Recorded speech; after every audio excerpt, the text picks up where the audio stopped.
Everyone, welcome to the channel. I am Simran Sahani and आज मैं आपको पढ़ाने वाली हूँ क्लास 12 पॉलिटिकल साइंस की बुक 2 का चैप्टर रीजनल एस्पिरेशंस। तो ये चैप्टर जो है हमारी बुक का काफ़ी लेंदी चैप्टर है और इसमें हम बहुत सारे कॉन्सेप्ट्स को पढ़ने वाले हैं। कई बच्चों को ये डिफ़िकल्ट लगता है बट आज के बाद नहीं लगेगा, अच्छे से समझा दूंगी मैं, बिकॉज मैंने बहुत समय से इस चैप्टर को दोबारा पढ़ाया नहीं था। सो आज finally digital board series of this chapter is here and इसके बाद आप चैप्टर बहुत अच्छे से समझ जाओगे। मैंने नोट्स भी बहुत अच्छे बना दिए जो आपको मेरी इंस्टाग्राम आई डी से मिल जाएंगे। फिलहाल आप नोट्स की टेंशन मत लो और चैप्टर को समझ लो अच्छे से and then everything will be crystal clear to you. तो चलो पढ़ते हैं चैप्टर को। स्टार्टिंग करते हैं चैप्टर के नाम को डिकोड करने से लेकर के नाम क्या है रीजनल। रीजन मतलब कोई भी एक एरिया हो गया और एस्पिरेशन मतलब डिमांड्स एक तरीके से। अब हम इस चैप्टर में जानेंगे जैसे कि हम challenges of nation building chapter के अंदर तो गाइस पढ़ के ही आए हैं कि कैसे हमारी कंट्री के अंदर जैसे ही हमें आज़ादी मिलती है तो पार्टीशन हो गया था एंड पार्टीशन की वजह से हमें बहुत प्रॉब्लम फेस करनी पड़ी थी। हमने क्या फेस करा? हमने फेस करा माइग्रेशन ऑफ पॉपुलेशन, हमने फेस करा हमारा डिवीजन कि किस तरीके से पाकिस्तान एक नई कंट्री बना दी गई एंड उसकी वजह से एक तो हमारा पेनफुल प्रोसेस वो पार्टीशन का तो था ही, उसकी वजह से कश्मीर इशू भी एक बहुत बड़ा इशू बन गया था। वो क्या है डिटेल में पढ़ेंगे। एंड देन राजाओं को कह दिया अलग स्टेट बना लो और जो है लैंग्वेज के बेसिस पे ब्रिटिश इंडिया के समय पे लैंग्वेज कल्चर आइडेंटिटी के बेसिस पे कोई स्टेट की बाउंड्रीज मार्क ही नहीं थी। फिर हमने स्टेट रीऑर्गेनाइजेशन कमीशन बिठा के उनकी बाउंड्रीज को मार्क करा। Even after doing all this हमारे सामने अब भी बहुत चैलेंजेस थे। अब भी इंडिया के अलग अलग एरिया से, कभी पंजाब से, अभी नॉर्थ ईस्ट से हमारे को अलग अलग मूवमेंट्स के थ्रू डिमांड्स आती थी। ठीक है, कुछ ने तो ये कहा हमें अपनी अलग कंट्री बना दो, जैसे आप कश्मीर इशू में पढ़ोगे, कश्मीरियत आइडेंटिटी के बारे में पढ़ोगे, और कुछ ने कहा कि हमें ऑटोनॉमी ज़्यादा दो, हमें कुछ पावर दो। अब इन सब चीज़ों को सेटल करना जो है हमारी इंडिया की कॉन्स्टिट्यूशन का पार्ट है, क्योंकि जो देखो हमारी इंडिया की कॉन्स्टिट्यूशन बनी है, हमारी कॉन्स्टिट्यूशन के अंदर गिवन है कि अगर हमें जो है क्या है, हम डेमोक्रेसी कंट्री कैसी है, यूनिटी एंड डाइवर्सिटी वाली है। हमारी कंट्री के अंदर कितनी डाइवर्सिटी आप देखते हो ना आज के समय पे, वो कैसे आई है? क्योंकि हमने उनको यूनाइट करा था। हमारी कंट्री की डेमोक्रेटिक कॉन्स्टिट्यूशन के अंदर ही हम डेमोक्रेटिक है और हमारी कॉन्स्टिट्यूशन के अंदर लिखा हुआ है कि भाई अगर किसी रीजन से कोई डिमांड आ रही है और अगर वो वैलिड है तो आप उसको मानेंगे, आप सप्रेस नहीं करोगे लोगों की जो है ख्वाहिशों को कि अगर एक रीजन के लोग कह रहे हैं that we speak this particular language, हमें ये ऑटोनॉमी चाहिए, तो हम उन्हें सप्रेस नहीं करेंगे जब वो वैलिड होंगे। तो हाँ, अगर वो वैलिड नहीं है, कह रहे हैं अलग कंट्री बना दो एंड ऑल दैट, तो हम नहीं सुनेंगे बात, बट अगर वो वैलिड बात कह रहे हैं तो आपको मानना पड़ेगा। ये हमारी कॉन्स्टिट्यूशन में गिवन है। तो इसलिए आज आप इस चैप्टर में जानोगे 1980s के बाद में हमारे यहाँ रीजनल एस्पिरेशन की, अपने रीजन का भला चाहने के लिए लोगों ने बहुत बहुत डिमांड्स करी। कुछ ने तो autonomy outside the Indian union भी मांगी कि हमें इंडियन यूनियन से बाहर ही जाना है, तो वो तो ऑब्वियसली हम नहीं सुनने वाले हैं, उनको तो फिर हमने जो है डील किया। ठीक है, मेनी मूवमेंट्स में आर्म्ड एजर्शन भी हुआ, यानी कि गोली बंदूक भी उठा ली गई थी एंड कुछ मूवमेंट्स के साथ पता है क्या हुआ कि उनको बाहरी कंट्रियों ने भी सपोर्ट करा। जैसे कश्मीर को जो है हमारे कश्मीर इशू में हर बार जो है पाकिस्तान जो है उनको सपोर्ट करता है। ठीक है, तो इस तरीके से आप जानोगे आज कि कैसे ये सब मुद्दे उठते हैं और कैसे उनका जो हल है वो निकाला जाता है। ठीक है, अब इंडियन अप्रोच क्या है आपको, जो अगर मैं ये नहीं पढ़ाऊंगी तो मैं एनसीईआरटी से पढ़ोगी तो क्या फ़ायदा है मेरे से पढ़ने का तुम्हारे को, तो मैं एनसीईआरटी से पढ़ के घूम जाओगे। इवन तो ये पोर्शन में कुछ इतना इंपॉर्टेंट नहीं है, ठीक है, but still if you will read the NCERT line तुम घूम जाओगे, दीदी ये तो बहुत डिफिकल्ट है। दीदी है यहाँ पे कोई डिफिकल्टी की बात नहीं है तुम्हें, तो क्या करना है तुम्हें, इस पर सिंपल बता रखा है कि हमारा इंडियन अप्रोच ये है कि हम डाइवर्सिटी को एक्सेप्ट करने में बिलीव करते हैं। अगर एक रीजन कुछ डिमांड कर रहा है तो हमारी कॉन्स्टिट्यूशन चाहेगी कि हम उनके डिमांड को सुने रादर देन कि उन्हें चुप करा दे, सप्रेस कर दे, क्योंकि वो ट्रू मीनिंग नहीं होगा डेमोक्रेसी का। तो इंडियन कॉन्स्टिट्यूशन इंश्योर करती है right of different region and language group to maintain their own culture and respect. तो हमारी कंट्री में ये नहीं है that if we all are Indian हम अपनी रीजनल आइडेंटिटी या हम अपने कल्चर को फॉलो नहीं कर सकते। No, we can. और इनफैक्ट हमारी कॉन्स्टिट्यूशन तो हमारे लैंग्वेज कल्चर को हमेशा गार्ड और सपोर्ट करने की बात करती है। हम जो है कोशिश करते हैं कि हम यूनाइटेड सोसाइटी रहे और अलग अलग कल्चर को सेलिब्रेट करें। जैसे इफ़ यू विल जो है अगर आप इंडिया को देखोगे तो कितने सारे साउथ में जाओगे अलग अलग culture, languages, food items, north में अलग, ईस्ट में अलग, तो कैसे है? क्योंकि हमने यूनाइट करके रखा है। अब किसी की भी बात नहीं है मानी होती तो हर कोई कहेगा हमें इंडिपेंडेंस चाहिए, तो हमने उनकी बातें मानी जिससे हमारी यूनिटी बढ़ी, ठीक है। तो इसलिए इंडिया का जो नेशनलिज्म है, हम बैलेंस सीख करते हैं बिटवीन यूनिटी एंड डाइवर्सिटी। अब ऐसा यूरोपियन कंट्रीज में नहीं होता, हो सकता है टफ पेपर आए तो ये इस पे क्वेश्चन बन सकता है कि यूरोपियन कंट्रीज क्यों नहीं मानती, क्योंकि ये जो यूरोपियन कंट्रीज हैं ये डाइवर्सिटी से डरते हैं। इन्हें लगता है कि अगर डाइवर्सिटी होगी तो उससे नेशनलिज्म को हार्म होगा, एक कंट्री टूट जाएगी। अगर इस तरीके से लोग कल्चर और रिलीजन और लैंग्वेजेस के बेसिस पर डिमांड्स करेंगे तो उस पर तो बहुत गड़बड़ हो जाएगी, ये लोग ऐसा मानते। बट हमने ऐसा नहीं माना, हमने कल्चर हो, लैंग्वेज हो, रिलीजन हो, सभी के एस्पिरेशंस को जो है फुलफिल करने की कोशिश की है, ठीक है जी। अब आप समझ गए, बस यही है। अब इनको बैलेंस करने में ऐसा नहीं है कि बहुत आसानी होती है, कई बार दिक्कतें भी आती है रीजनल एस्पिरेशंस को बैलेंस करने में, और इनको जो है हमारी जो गवर्नमेंट है वो अपने तरीकों से हैंडल करती है। अब कौन कौन से एरियाज ऑफ टेंशन हम इस चैप्टर में पढ़ने वाले हैं। First you will study about the Jammu and Kashmir, then आप नॉर्थ ईस्टर्न मूवमेंट्स भी पढ़ोगे, फिर आप द्रविड़न मूवमेंट इन साउथ पढ़ोगे जो है साउथ इंडिया में हुआ था, ठीक है। और इसमें जो है बेसिकली जो हमारी हिंदी लैंग्वेज है उसका जो इम्पोजिशन हो रहा था, और जो नदर्न कल्चर का इम्पोजिशन हो रहा था सदर्न कल्चर पे, उस पर हुआ था बात। And also you will study about the Punjab. तो स्टार्ट करने वाले हैं हम अपना जो है कश्मीर इशू से लेकर जो जम्मू एंड कश्मीर के बारे में हम पढ़ेंगे।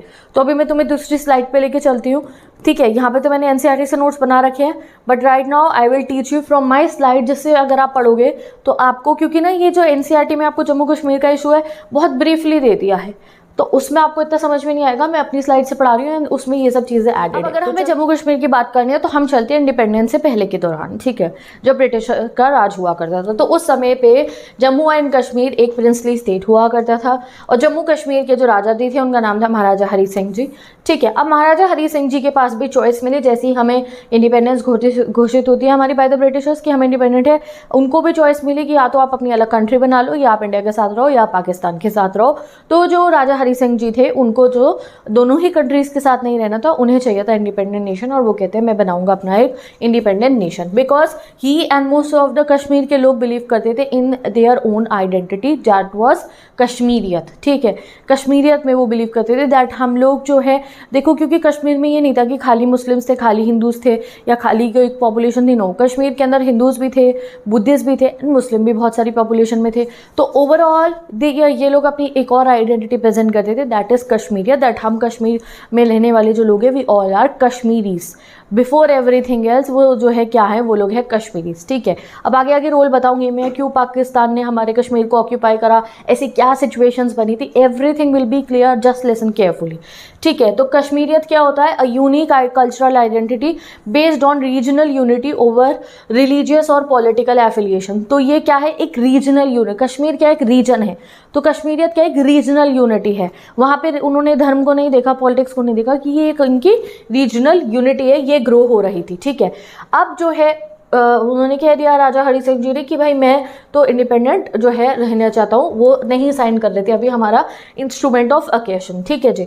अब इतने में ही क्या होता है, और ये जो कश्मीरियत की आइडेंटिटी है इनको सबसे ज़्यादा सपोर्ट कौन करते थे, कश्मीर के लोग भी, और उनके जो एक बहुत पॉपुलर लीडर थे कश्मीर के जिनका नाम था शेख अब्दुल्ला, जो कश्मीर के पहले प्राइम मिनिस्टर भी बनते हैं, जो इसके बारे में अभी आगे आपको बताने वाली हूँ, ठीक है। अब अगर हम बात करें जम्मू कश्मीर के लोगों की, तो जम्मू एक रीजन है हमारा जम्मू कश्मीर में, ठीक है। So basically this region is the Jammu, ठीक है। यहाँ पे जो पॉपुलेशन है मेजॉरिटी में हिंदू है, और साइजेबल पॉपुलेशन मुस्लिम्स की भी है, तो दोनों ही है मतलब, बट मेजॉरिटी में यहाँ हिंदू है।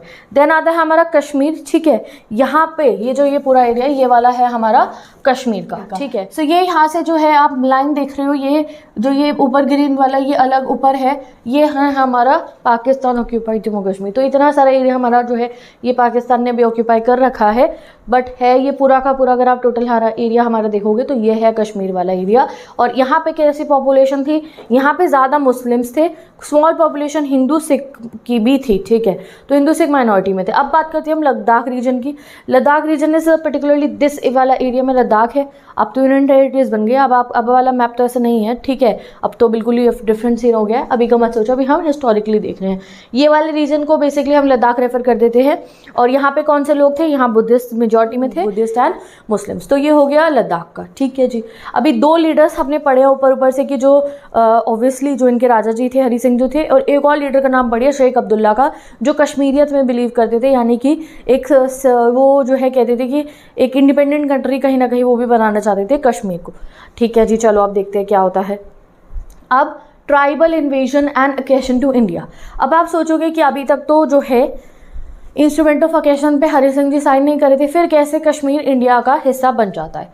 तो देखो होता क्या हैगा, अक्टूबर 1947 के अंदर पाकिस्तान ने क्या करा, ट्राइबल इन्फिल्ट्रेटर्स, ट्राइबल आप कह सकते हो घुसपैठिए भेजे कश्मीर वैली के अंदर, और वहाँ पे जो है उन्होंने मतलब वेपन्स लेके वो पहुँचते हैं, और उनका पूरा एम था कि वो कब्जाने वाले हैं कश्मीर को। ठीक है, तो क्या होता है ये आपको पता है, इधर पाकिस्तान है ये पूरा, तो पाकिस्तान ने यहाँ हमारे जो है जम्मू कश्मीर के अंदर अभी तक उन्होंने साइन नहीं करा था इंस्ट्रूमेंट ऑफ अकेशन पे राजा जी ने, इन्होंने यहाँ से जो है, क्योंकि ये तो पूरा बॉर्डर है, यहाँ से भेज देंगे वो, उन्होंने यहाँ पूरे एरिया से पाकिस्तान की क्या करना शुरू कर दिया, इन्फिल्ट्रेटर्स को भेज दिया। ट्राइबल पीपल जो थे वो मतलब विलेजेस थे and they were equipped, and वो सब इन्फिल्ट्रेटर्स आते हैं और वो यहाँ पे आके कंट्रोल करने लगते हैं, मतलब कि वेपन्स लेके वो आते हैं, दे स्टार्टेड कंट्रोलिंग जो है कश्मीर को, और उनका मकसद तो यही था that they will control all the Kashmir. अब पाकिस्तानी क्यों कंट्रोल करने आ रहे थे कश्मीर को, क्योंकि इन्होंने कहा कि जो हमारा वो हुआ था, पार्टीशन हुआ था,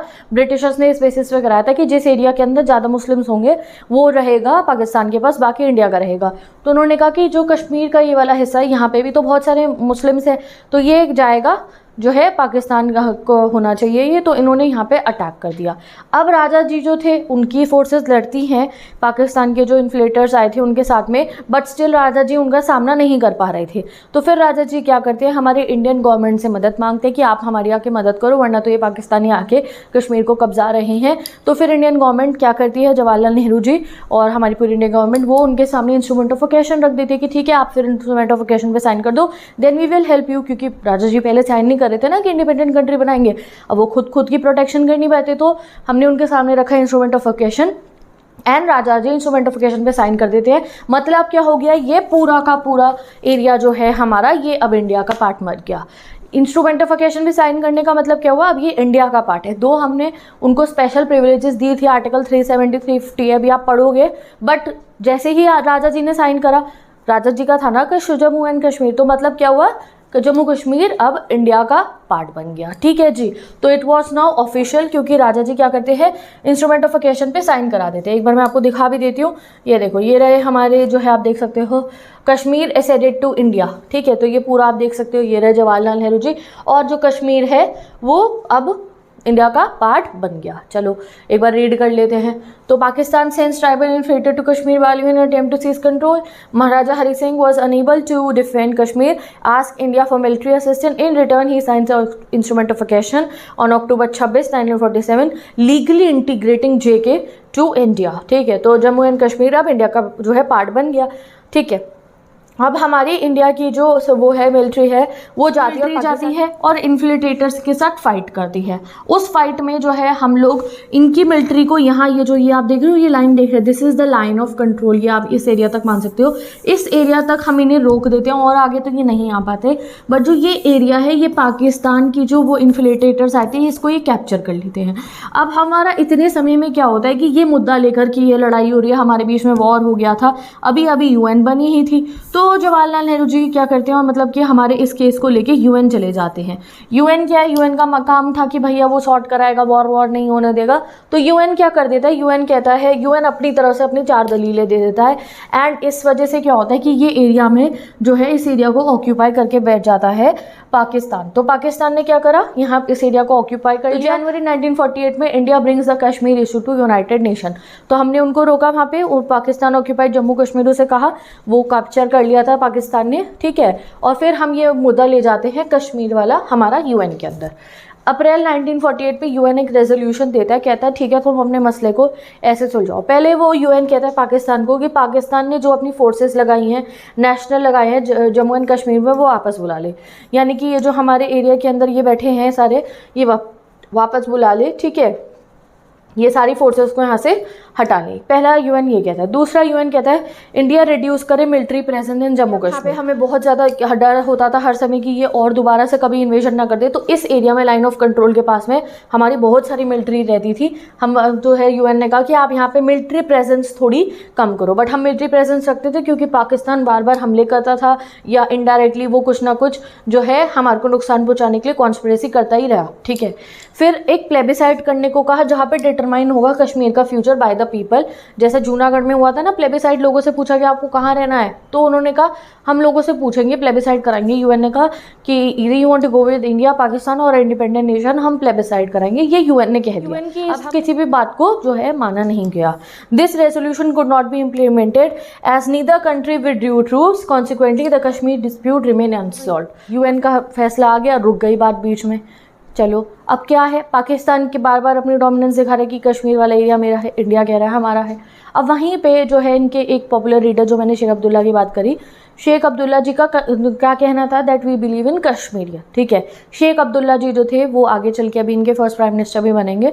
तो शेख अब्दुल्ला जी कश्मीरियत में बिलीव करते थे, ही वॉज अ सेक्युलरिज्म में भी बिलीव करते थे वो, यानी कि उन्हें ये नहीं था कि कश्मीर के अंदर मुस्लिम रह रहे, हिंदू रह रहे, सिख रह रहे, बुद्धिस्ट रह रहे।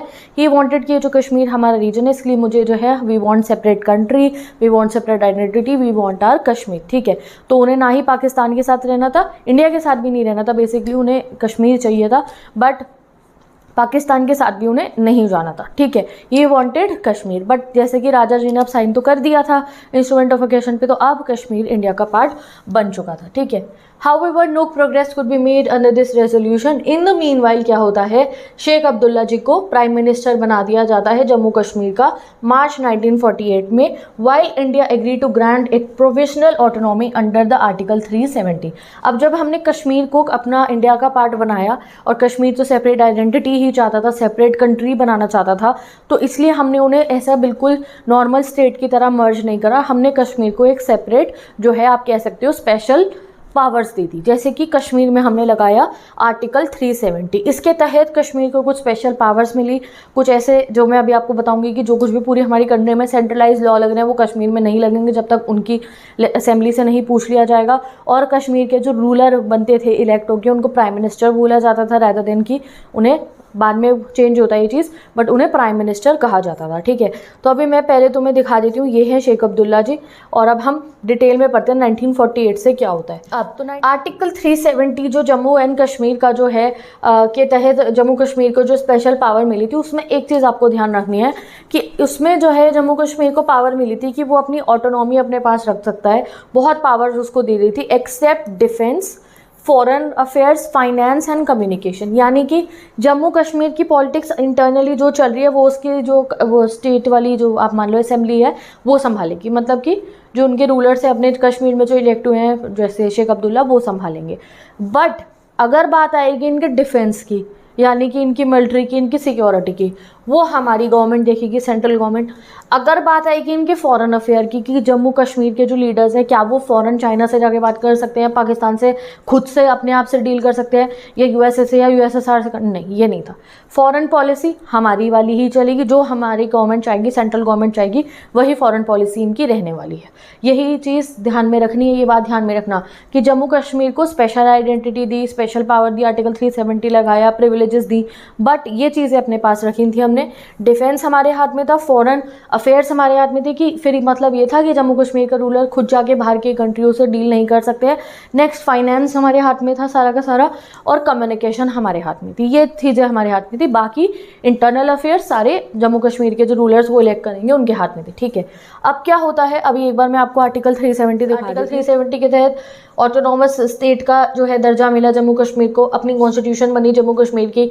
ठीक है, अपना फ्लैग है जम्मू कश्मीर का हुआ था जो है इसके अंडर में सेपरेट फ्लैग। ठीक है, और साथ ही के साथ में इसमें यह था कि इंडियन पार्लियामेंट जो है जम्मू कश्मीर के डिफेंस, फॉरेन अफेयर, कम्युनिकेशन संभाल सकती है, बाकी सब उनकी जो स्टेट वाली जो है उनकी सरकार होगी वो संभालेगी उनके। ठीक है जी। नेक्स्ट आर्टिकल 350 के तहत आपने सुन रखा होगा, ऐसा होता था कि भाई जम्मू कश्मीर में जो है वहाँ के परमानेंट रेजिडेंट ही प्रॉपर्टी ओन कर सकते हैं, वहाँ पे कोई हम लोग जाके प्रॉपर्टी वहाँ नहीं खरीद सकते थे, ठीक है। तो जो जम्मू कश्मीर के रहने वाले लोग हैं उन्हें वहाँ की परमानेंट रेजिडेंशियलशिप थी, वो वहाँ के जो है परमानेंट सिटीजन्स कहलाए जाते थे। और साथ ही के साथ में जो ते भी एक्सक्लूसिव गवर्नमेंट जॉब्स होती थी, स्कॉलरशिप हो गई, ये सब पे भी बाद में कहा कि इनका हक है, ठीक है। अब 2019 में इसको अबॉलिश कर दिया था हमने, आर्टिकल 370 को थोड़ा सा बता देती हूँ। 5 अगस्त 2019 को याद रखना, 1 मार्कर में आता है, हमने इसे अबॉलिश कर दिया था। एंड उसके बाद से Jammu and Kashmir into 2 union territories में बाइफरकेट कर दिया, एक जम्मू कश्मीर और दूसरा लद्दाख। 70 को लेकर भी ना काफ़ी चर्चाएं चलती हैं। कुछ लोग हैं जैसे आउटसाइड जम्मू एंड कश्मीर, वो मानते हैं कि आर्टिकल 370 जो है वो जम्मू कश्मीर का फुल इंटीग्रेशन इंडिया के साथ नहीं होने दे रहा था, ठीक है। कि मतलब कि ऐसे मतलब एक अलग उनको स्पेशल स्टेटस दे रखा है, तो वो कैसे फुली इंटीग्रेट होंगे कंट्री के अंदर। और विद इन कश्मीर जो कश्मीर के लोग थे वो कहते थे कि आर्टिकल 370 की जो ऑटोनॉमी है, ऑटोनॉमी मतलब पावर, आप एक तरीके से कह सकते हो, जो आर्टिकल 370 पावर दे रहे हैं वो सफिशिएंट है ही नहीं, और पावर मिलनी चाहिए। और जो जम्मू कश्मीर के अंदर लोग रहते थे वो काफ़ी नाराज़ थे किस बात से। सबसे पहले तो जो प्रॉमिस हुआ था कि प्लेबिसाइट होगा, ये प्रॉमिस था कि accession instrument of accession sign करने के बाद कि प्लेबिसाइट कराया जाएगा, यूएन में भी जैसे बात कही, तो वो प्लेबिसाइट हुआ नहीं, ठीक है। Erosion of special status, this has led to demand for restoration of greater state autonomy. Kashmir के लोगों ने कहना शुरू करा कि धीरे धीरे जो हमारे को स्पेशल पावर मिल रही है वो स्पेशल पावर दिख तो नहीं रही है, इरोजन हो रहा है बल्कि हमारी पावर का, क्योंकि बार बार यहाँ प्रेसिडेंशियल रूल लग रहा था, इमरजेंसी लग रही थी, ठीक है। अब प्रेसिडेंशियल रूल क्यों लग रहा था, क्योंकि यहाँ पे क्या हो रहा था, बार बार पाकिस्तान से इंसर्जेंसीज करवाई जाती थी पाकिस्तान के द्वारा, तो अपने स्टेबल करने के लिए सिचुएशन को हम यहाँ प्रेसिडेंशियल रूल लगा रहे थे।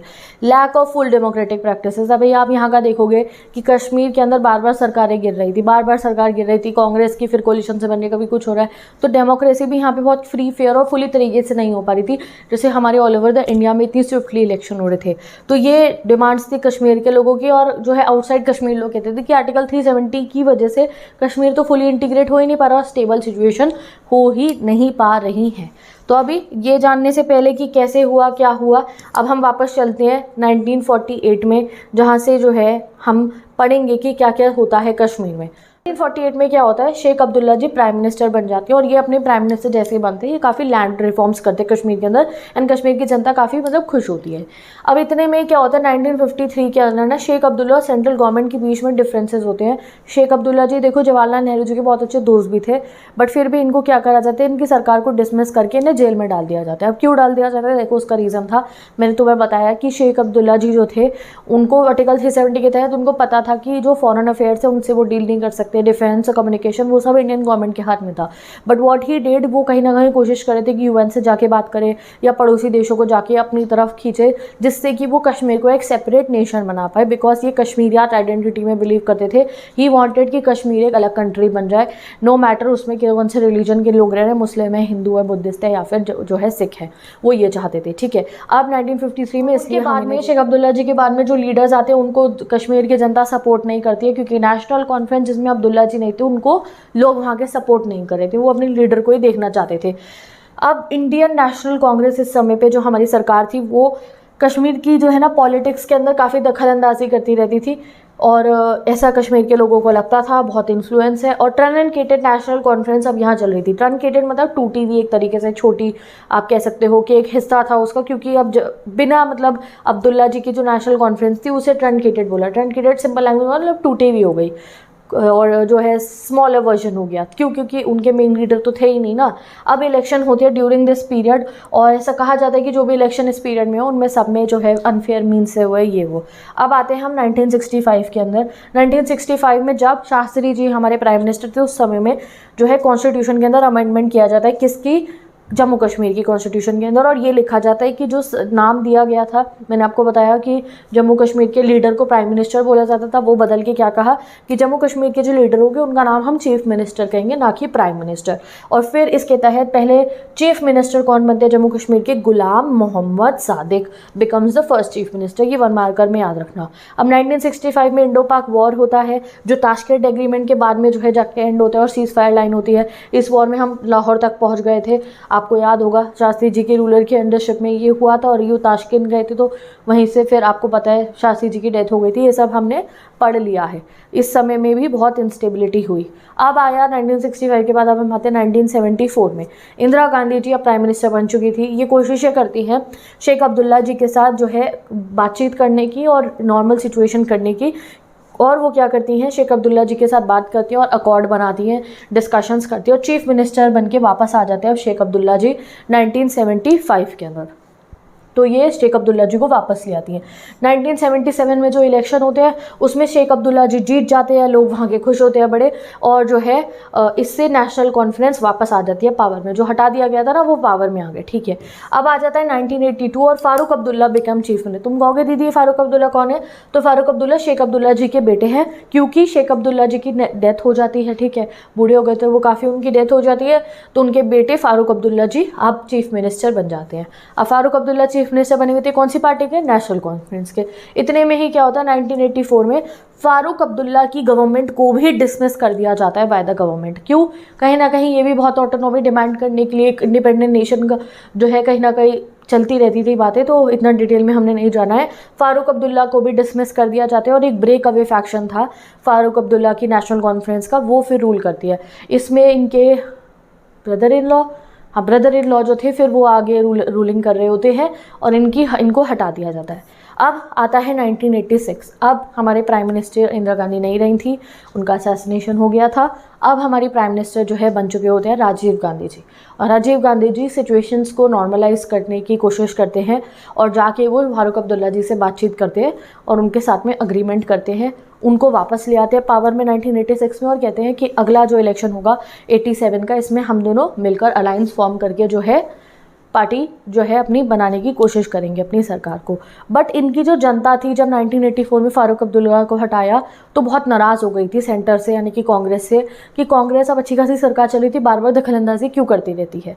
बट जब 1986 में फिर जो है फारूक अब्दुल्ला वापस आ जाते हैं और फारूक अब्दुल्ला और राजीव गांधी जी क्लोज हो चुके थे और उन्होंने 1987 के अंदर अपना अलायंस बना के पार्टिसिपेट करा इलेक्शन में, तो इनकी जनता जो कश्मीर की थी वो खुश नहीं थी। रिजल्ट क्या था 1987 के असेंबली इलेक्शन में? नेशनल कॉन्फ्रेंस और कांग्रेस अलायंस, मतलब राजीव गांधी जी और नेशनल कॉन्फ्रेंस क्या हो गई, जो है फारूक अब्दुल्ला जी की पार्टी, ये दोनों मिलके पार्टिसिपेट करते हैं इलेक्शन में और जीत जाते हैं। अब ये जीतते हैं तो कश्मीर के लोग एलिगेशंस लगाते हैं कि हमने तो इन्हें वोट दिया ही नहीं था, हम तो सपोर्ट ही नहीं कर रहे थे अब कांग्रेस को, क्योंकि ये बार बार दखल अंदाजी करते हैं हमारे पॉलिटिक्स में, तो इन्हें वोट कैसे मिल गए? मतलब ये इलेक्शन में आपने रिग करा है इसको, आपने इसमें पार्शियलिटी कुछ करी, अनफेयर मीन्स जो है वो यूज़ करा है। As a result insurgency begin होने लगती है। 87 में इलेक्शन हुए, 89 में इंसर्जेंसी मतलब रिवोल्ट, बगावत, दंगे शुरू होने लगते हैं कश्मीर के अंदर। स्टेबल रह ही नहीं पाता कश्मीर, फसाद हो रहा है, बॉम्बार्टमेंट हो रही है, लोगों पे अटैक करे जा रहे हैं, और जो है इसमें जो है क्या करता है फिर इस चीज़ सिचुएशन का पाकिस्तान बार बार फ़ायदा उठाता है। पाकिस्तान इस सिचुएशन को भड़काता भी है, वो वहाँ पर लोगों को खुश नहीं रहने देता। वो क्या करता है फिर जब ऐसे इंसर्जेंसी हुई तो पाकिस्तान ने क्या करा, जो वहाँ के पीपल थे जो कह रहे थे हाँ हमें अलग कश्मीर चाहिए, अब उनको फिर मिलिट्री वेपन्स देने शुरू कर दिए, उन्हें पैसा देना शुरू कर दिया कि आप यहाँ पे दंगा करो जिससे यहाँ पे स्टेबिलिटी ना आए, और दंगे फसाद होने शुरू हो जाते हैं। तो एज अ रिजल्ट इतना वायलेंस हो रहा था। इस बीच में कश्मीरी पंडित के ऊपर भी बहुत ज़्यादा वायलेंस किया जाता है, उनको डिस्प्लेस होके अलग अलग कोनों में जाना पड़ता है, कईयों का धर्म परिवर्तन कराया जाता है। वो आपने जो है आपको पता होगा, नहीं पता तो आप डिटेल में कभी स्टडी करना। रिसेंटली एक मूवी भी आई थी उसमें भी दिखाया गया था। इवन तो मूवीज़ में इतना सब कुछ तो नहीं दिखा सकते बट स्टिल हमें कुछ देखने को मिला था। और मूवी से ज़्यादा नॉलेज आप अपनी जब भी आपको टाइम मिले, फिर पॉलिटिकल साइंस स्टूडेंट, आप पढ़ा करो चीज़ों को और समझा करो, ठीक है। तो कश्मीरी पंडित्स के ऊपर भी बहुत ज़्यादा वायलेंस हुआ, अटैक्स हुए इस बीच में। तो एक्स्ट्रा ऑर्डिनरी वायलेंस होता है जम्मू कश्मीर में 1989 के इंसर्जेंसी के बाद। एज अ रिजल्ट हम वहाँ पे प्रेसिडेंट रूल लगा देते हैं। इस टेबल से काफ़ी आसानी हो रही होगी क्योंकि एनसीईआरटी में तो बहुत पेचीदा फॉर्म में लिखा है और पढ़ना सब कुछ है, तो मैंने टेबल बना दिया, ठीक है। अब 1990 से 1996 तक जम्मू कश्मीर में प्रेसिडेंट का रूल रहता है क्योंकि इतना वायलेंस हो रहा था। अब 1996 में हमें वापस से असेंबली इलेक्शन कराने थे। अब 6 साल बाद यहाँ पे इलेक्शन होने वाले थे। इस इलेक्शन में नेशनल कॉन्फ्रेंस पावर पे वापस आ जाती है, फिर से जीत जाती है। अब फिर से नेशनल कॉन्फ्रेंस जब जीतती है तो रीजनल ऑटोनॉमी मांगती है। रीजनल ऑटोनॉमी मतलब और पावर हमें ये वाले भी जैसे ना देखो, स्टेट गवर्नमेंट होती है, सेंट्रल गवर्नमेंट होती है, कुछ यूनियन लिस्ट के मामले होते हैं, कुछ स्टेट लिस्ट के मामले होते हैं। तो इन्होंने कहा हमें पावर दो, इनमें स्पेशल स्टेटस आर्टिकल 370 तो था ही अभी तक, और ये पावर मांगते रहते थे। अब आया 2002। अब 2002 में कोलिशन गवर्नमेंट बनती है।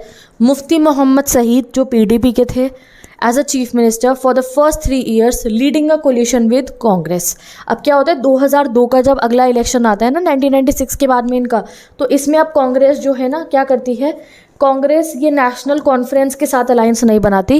कांग्रेस एक और पार्टी थी यहाँ की, PDP के साथ में ये अपना अलायंस बना लेती हैं। और इसका रिजल्ट क्या होता है कि 5 सालों का जैसे टेन्योर होगा, तो पिछले जो है फर्स्ट 3 years होंगे उसमें चीफ मिनिस्टर PDP के रूलर मुफ्ती मोहम्मद सईद बनेंगे, और आगे वाले साल में इंडियन नेशनल कांग्रेस के रूलर जो है वो बनेंगे। ठीक है, तो अब आगे बढ़ते हैं। अब हम 2005 से 19 में, तो 2005 में क्या होता है, गुलाम नबी आज़ाद जो है वो क्योंकि कांग्रेस की तरफ वाले थे, अब वो चीफ मिनिस्टर बन जाते हैं। बट ये अपना रूल जो है पूरा नहीं कर पाते, क्योंकि फिर से इंस्टेबिलिटी, वायलेंस वगैरह जो कश्मीर में इमर्ज होता है, तो कश्मीर के अंदर हमें दोबारा से जो है प्रेसिडेंट का रूल लगाना पड़ता है। 2008 में प्रेसिडेंट रूल दोबारा लग जाता है कश्मीर में, और पॉलिटिकल चैलेंजेस जो है बहुत हो रहे होते हैं। अब 2008 के अंदर जो है दोबारा इलेक्शन कराए जाते हैं, न्यू असेंबली इलेक्शन होते हैं, और इसमें कोलिशन गवर्नमेंट अब इंडियन नेशनल कांग्रेस की और नेशनल कॉन्फ्रेंस की, उमर अब्दुल्ला अब नए चीफ मिनिस्टर बन जाते हैं। तो अब जो 2008 के इलेक्शन हुए, तो आप देख रहे हो कांग्रेस कभी किसी के साथ अलायंस बना रहे, कभी किसी के साथ। अब कांग्रेस जो है अलायंस किसके साथ में बनाती है, कांग्रेस अब अलायंस बनाती है उमर अब्दुल्ला के साथ में। अब उमर अब्दुल्ला कौन है, वो है फारूक अब्दुल्ला के बेटे, यानी कि शेख अब्दुल्ला इनके कौन हो गए, दादाजी हो गए। ठीक है, तो उमर अब्दुल्ला के साथ में जो है ये कांग्रेस अलायंस बनाती है और ये जीत जाते हैं। 2010 से 18 तक बहुत ज़्यादा डिस्टर्बेंस चलती रही due to Hurriyat conference. Book में एक लाइन लिखी है ये हुर्रियत कॉन्फ्रेंस की। अब हुर्रियत कॉन्फ्रेंस क्या है, मैं भी तुम्हें ज़्यादा वर्ड में नहीं बता रही हूँ, क्योंकि हमें चैप्टर को वाइंड अप भी करना है, पंजाब भी पढ़ना है, आगे नॉर्थ ईस्ट भी पढ़ना है, और कभी डिटेल में अगर मैं दूसरे आपके पर्पसेस के लिए बनाऊंगी तो उसमें बता दूंगी। अभी बोर्ड एग्जाम के लिए, CUT के लिए जितने क्वेश्चन आएंगे वो मैं करा रही हूँ। ठीक है, हुर्रियत कॉन्फ्रेंस आप मानो एक तरीके का एक ग्रुप है, आप मान लो, मैं सिंपल लैंग्वेज में बता रही हूँ, कश्मीर के अंदर जिसमें जितने भी पीपल है वो क्या चाह रहे हैं, उनकी डिमांड्स ये है कि उन्हें अलग कश्मीर चाहिए, या उनमें से कुछ का ये है कि उन्हें पाकिस्तान के साथ मर्ज होना है। ये मैं बहुत सिंपल लैंग्वेज में बता रही हूँ। तो हुर्रियत कॉन्फ्रेंस की काफ़ी सारे प्रोटेस्ट होते रहे, ठीक है, और भी बहुत कुछ होता रहा, इससे पॉलिटिकल इंस्टेबिलिटी रही, स्टेबल नहीं रहा कश्मीर। अब 2010 से 18 में 2014 भी आया था। अब 2014 के अंदर जो इलेक्शंस हुए थे कश्मीर के अंदर, उसमें जो है फाइनली एक कोलिशन बनता है जो था PDP का और BJP का, और ये ऐसा इलेक्शन था कश्मीर का जहां सबसे ज़्यादा वोटर्स जो है वोट डालने गए थे। 25 साल में सबसे पहली बार हाईएस्ट वोटर्स वोट करने गए थे कश्मीर में, और इससे सरकार बन जाती है किसकी, PDP की और BJP की। मोहम्मद मुफ्ती सईद जो है चीफ मिनिस्टर बन जाते हैं PDP की तरफ से। चलो, अब इसमें क्या होता है, मोहम्मद मुफ्ती सईद की ना डेथ हो जाती है, तो उनकी जगह फिर उनकी बेटी ले लेती है महबूबा मुफ्ती। यू नो ना, महबूबा मुफ्ती 2016 में चीफ मिनिस्टर बन जाती है। क्यों, क्योंकि उनके फादर की डेथ हो गई थी ना, और ये फिर फर्स्ट वुमेन चीफ मिनिस्टर बनती है जम्मू कश्मीर की। तो ये वन मार्कर में आ सकता है, जम्मू कश्मीर की फर्स्ट फीमेल जो है वुमेन चीफ मिनिस्टर कब बनी, मतलब वुमेन चीफ मिनिस्टर कब बनी, तो महबूबा मुफ्ती बनी 2016 में। रीज़न उनके फादर की डेथ हो गई थी, तो वो बन जाती हैं। अब आया 2018 में BJP क्या करता है, क्योंकि ये अलायंस गवर्नमेंट थी, गठबंधन की सरकार थी, तो BJP अपना जो सपोर्ट था वो वापस ले लेता है PDP से, और इसके रिजल्ट में क्या होता है, इनका कोलिशन फेल हो जाता है और प्रेसिडेंशियल रूल लग जाता है जम्मू कश्मीर में। 5 अगस्त 2019 को जम्मू एंड कश्मीर का जो रीऑर्गेनाइजेशन एक्ट पास करा जाता है, इसके तहत हम आर्टिकल 370 को अबॉलिश कर देते हैं, ख़त्म कर देते हैं, यानी कि जो स्पेशल स्टेटस मिल रखा है जम्मू कश्मीर को वो रीऑर्गेनाइजेशन करते हैं हम रीजन का। एक नया जो है आप कह सकते हो मार्क करते हैं बाउंड्रीज को। जम्मू कश्मीर एक अलग यूनियन टेरिटरी बन जाता है, लद्दाख अलग बन जाता है। अब जम्मू कश्मीर बन गया, आर्टिकल 370 हट गया। अब आगे की पॉलिटिक्स जो रहती है वो आप समझ सकते। Next topic that is Punjab. तो स्टेट ऑफ पंजाब में क्या हुआ, अब हम ये जानने वाले हैं। तो सबसे पहले अगर हम बात करें पंजाब की, तो पंजाब की जो कॉम्पोजिशन है वो सबसे पहले तो चेंज पार्टीशन के बाद ही हो गई थी। It was a very big Punjab, और फिर एक पंजाब पाकिस्तान की तरफ चला गया था, एक पंजाब इंडिया की तरफ था। लेटर ऑन जो है 1966 के अंदर पंजाब का हमने पढ़ा था, और डिवीजन होता है और लैंग्वेज और लिंग्विस्टिक बेसिस पे, जब वो हो रहा था ना हमारा रिलीजियस और कल्चरल और लैंग्वेज के बेसिस पे जब स्टेट बन रही थी, तब हरियाणा और हिमाचल प्रदेश जो है वो पंजाब से ही बनते हैं। तो अब पंजाब हमारे, इस पंजाब को हम ट्रनकेटेड पंजाब भी कह सकते हैं, यानी कि जो बिगर पंजाब का और स्मॉलर पोर्शन था, क्योंकि कुछ हरियाणा के पास चला गया था ऐसा और कुछ हिमाचल प्रदेश के पास। While rest of the country के रीऑर्गेनाइजेशन 1950s में ही हो गया था। जो पंजाब था उनके पंजाबी स्पीकिंग लोगों को अपनी स्टेट क्रिएट करवाने के लिए 1966 तक जाके गाइस वेट करना पड़ा था, ठीक है। अब 1966 में as I told you that Punjab, Haryana, Himachal Pradesh 3 अलग अलग स्टेट्स बन जाती हैं। अब आपको बता रखा है अकाली दल का। अकाली दल एक पार्टी है, ठीक है, which was formed in 1920s। 1920 में जो है as a political wing of Sikh जो है ये स्टार्ट हुआ था, and it was movement for the, आप कह सकते हो, फॉर्मेशन ऑफ पंजाबी सूबा या आपको Punjabi state, and the Sikhs were now in majority in the truncated state of Punjab. तो ये जो पॉलिटिकल विंग था पंजाब के अंदर, देखो ये 1920 से फॉर्म हो गया था, इस समय तो हमें इंडिपेंडेंस पे नहीं मिली थी, so it was from that time, ठीक है। अब जब ये वाला पंजाब हो चुका था हमारा ट्रांकेटेड स्टेट पंजाब, मतलब क्या हुआ, फाइनल जो 1966 के बाद वाला पंजाब था, यहाँ पे मेजॉरिटी में कौन से रिलीजन के लोग थे, सिख सरदार रहते थे यहाँ पे, ठीक है। अब यहाँ की पॉलिटिक्स कैसी चली पंजाब की वो हम पढ़ने वाले हैं। तो after the reorganisation Akalis came to power in 1967। तो 66 में पंजाब का ऑर्गेनाइजेशन हो जाता है, 67 में अकाली, यही वाली जो पार्टी थी अकाली, ये पावर में आ जाती है, एंड देन इन 1977 और 1977 में भी आ जाती है। ऑन बोथ ओकेजन जो अकाली गवर्नमेंट बनी थी वो कोलिशन यानी कि गठबंधन से बनी थी, ये पूर्ण मेजॉरिटी अब भी नहीं जीत पा रहे थे, इवन दो सब सिख ही थे, सारे सरदार ही थे, बट स्टिल जो है फिर भी इनको मेजॉरिटी से ये जीत नहीं पा रहे थे।